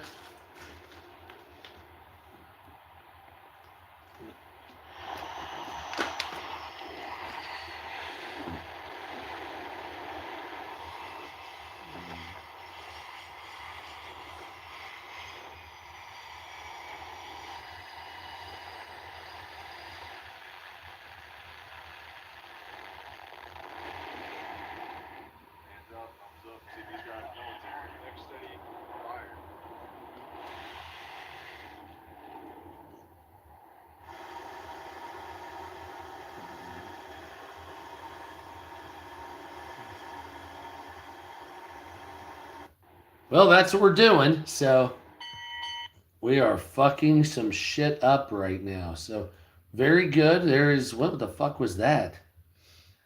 Some type of truck. He's dead. And missile system. It's a hunk of shit now. And your missile truck is a hunk of shit. Oh, look, it's still on fire. Oh, same with you. Man, that is some violent shit, isn't it? Big time. This reminds me of like Iraq War footage back in the day. Operation Epic Fury. What is this? Brad Cooper, the commander of U.S. Central. When was this? Hold on a second. This was the 16th. So Hi, I'm Admiral Brad Cooper, the commander of U.S. Central Command, here to provide another update on Operation Epic Fury. First, I want to remember and honor our fallen warriors who made the ultimate sacrifice in the KC-135 refueling aircraft incident last week. We hold their memories and their families, their friends and their teammates in our prayers. Their selfless service and dedication hardens our resolve. For 16 days, we've delivered overwhelming firepower deep into Iran. This past Friday, U.S. forces executed a large-scale precision strike on Karg Island, destroying more than 90 Iranian military targets, including storage bunkers for naval mines and missiles and other military infrastructure. To date, our Air Force, Navy, and Marine Corps aviators have collectively flown more than 6,000 combat flights, demonstrating the unmatched capability of America's joint force as we maintain air superiority over Iranian skies. We continue to remain centered on our military objectives. These are well defined and include eliminating Iran's ballistic missiles, drones, and naval threats. It's one thing to defend by striking launchers and intercepting missiles and drones, but it's another thing to eliminate the wider manufacturing apparatus behind them. And we are doing that today. We've talked about it in concept. Here's what it looks like in reality. Let me show you, for the first time, a few examples of how we are dismantling Iran's defense industrial base, which will prevent threats to the region into the future. Here you see a photo from March 1st of a naval drone storage facility located near the Strait of Hormuz. This is the same location 8 days later, completely destroyed. Next, here's a photo taken of an attack drone production factory in Tehran on March 5th. Here's that same factory 6 days later after a devastating barrage of U.S. airstrikes. Uh-oh. And Oops. finally, the Yazdi military depot, pictured here last month. These 8 buildings are part of the IRGC's missile command infrastructure and are used to produce light and heavyweight torpedoes. Now, here's that same military depot just last week, or what's left of it. U.S. and partner strikes are doing exactly what they are intended to do, deliver on very clear military objectives to eliminate Iran's ability to project power against Americans and against its neighbors. We're also zeroed in on dismantling Iran's decades-old threat to the free flow of commerce through the Strait of Hormuz. Through a combination of air, land, and maritime capabilities, we have successfully destroyed over 100 Iranian naval vessels, and we aren't done. We will continue to rapidly deplete Iran's ability to threaten freedom of navigation in and around the Strait of Hormuz. Our progress remains steady, and we remain vigilant. Driving truck on Now, a fire. few thoughts about Iran. Over the last 2 weeks, they have launched attacks on Oman, Saudi Arabia, Israel, Jordan, Cyprus, Turkey, Azerbaijan, the United Arab Emirates, Qatar, Iraq, Kuwait, and Bahrain. In each of these countries, they are deliberately attacking innocent civilians. They've done this more than 300 times, which demonstrates their true nature as a global leader of terror. In just the last few days, the Iranian regime launched a reckless attack against civilian neighborhoods in Tel Aviv with cluster bombs, an inherently indiscriminate type of munition. So that was We join countries across the region in condemning this aggression, and we stand shoulder to shoulder with our partners in bolstering our own defenses. In sum, I will reinforce what I've said before. Iran's capabilities are declining as our capabilities and advantages continue to build. And finally, I'd like to talk about the extraordinary 50,000 Americans who are deployed across the region executing this vital mission. It's long been my belief that every success we have begins and ends with our people. And today I'd like to recognize our unsung heroes, the sustainers enabling America's joint force to unleash this devastating firepower 24/7. To be clear, there's no other military on earth that does logistics like the U.S. military, and our team is at the top of their game today. They're managing distribution networks that span thousands of miles to ensure that munitions, fuel, and supplies reach warfighters on the front line on time, every time. To all our sustainers and logisticians, thank you and keep up the great work. And to the entire Operation Epic Fury team, keep pushing, remain steady, fight to win. Thanks so much and Godspeed. Well, there you go. So that is the commander of CENTCOM, or commander of Operation Epic Fury. So we are really hitting them absolutely hard here. So regardless of what everybody in the media says about how Iran is never going to be stopped and blah, blah, blah, clearly what we're seeing here is what you're seeing here. Don't forget to subscribe. Hit the subscribe button. Share, like, blah, blah, blah. Because that's what it is. And A-10s are in action. And it looks like, what is this? Is it a radar? That is a radar. That got blown up. That is a drone. Or that got blown up. That is a blown up truck. So is that. And there's a drone got fucked up. So this is fantastic. I love to see it. At the same time, damn it, I know a lot of you don't want new war.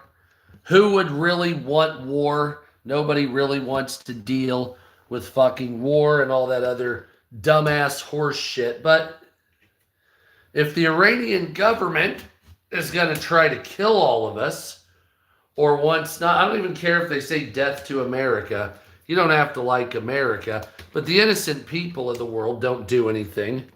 And you're trying to blow them up with fucking weapons of some various type, and we can't tolerate that type of insolence from that swine. So therefore, why is this not working right? Is that fucked up? Is that like sideways and shit? This is a little like something's wrong here. Hold on a second. I need to put it up on this other.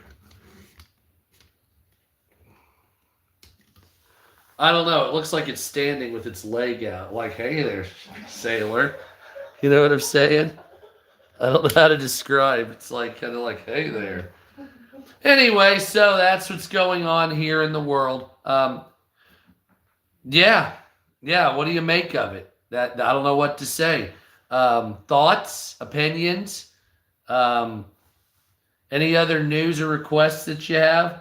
I wish I could play music on here, like TikTok, but you can't for some reason. And other than that, that's basically the news of the day. We're all getting fucked. Shit's gonna cost more, and smoke them if you got them. That's all I can tell you. So that's what I'm gonna do. I'm gonna get off here, I guess. Follow me on TikTok. Hello America. That's not it. Follow me on TikTok, Sup America and Sup America 2. Follow me here on this account.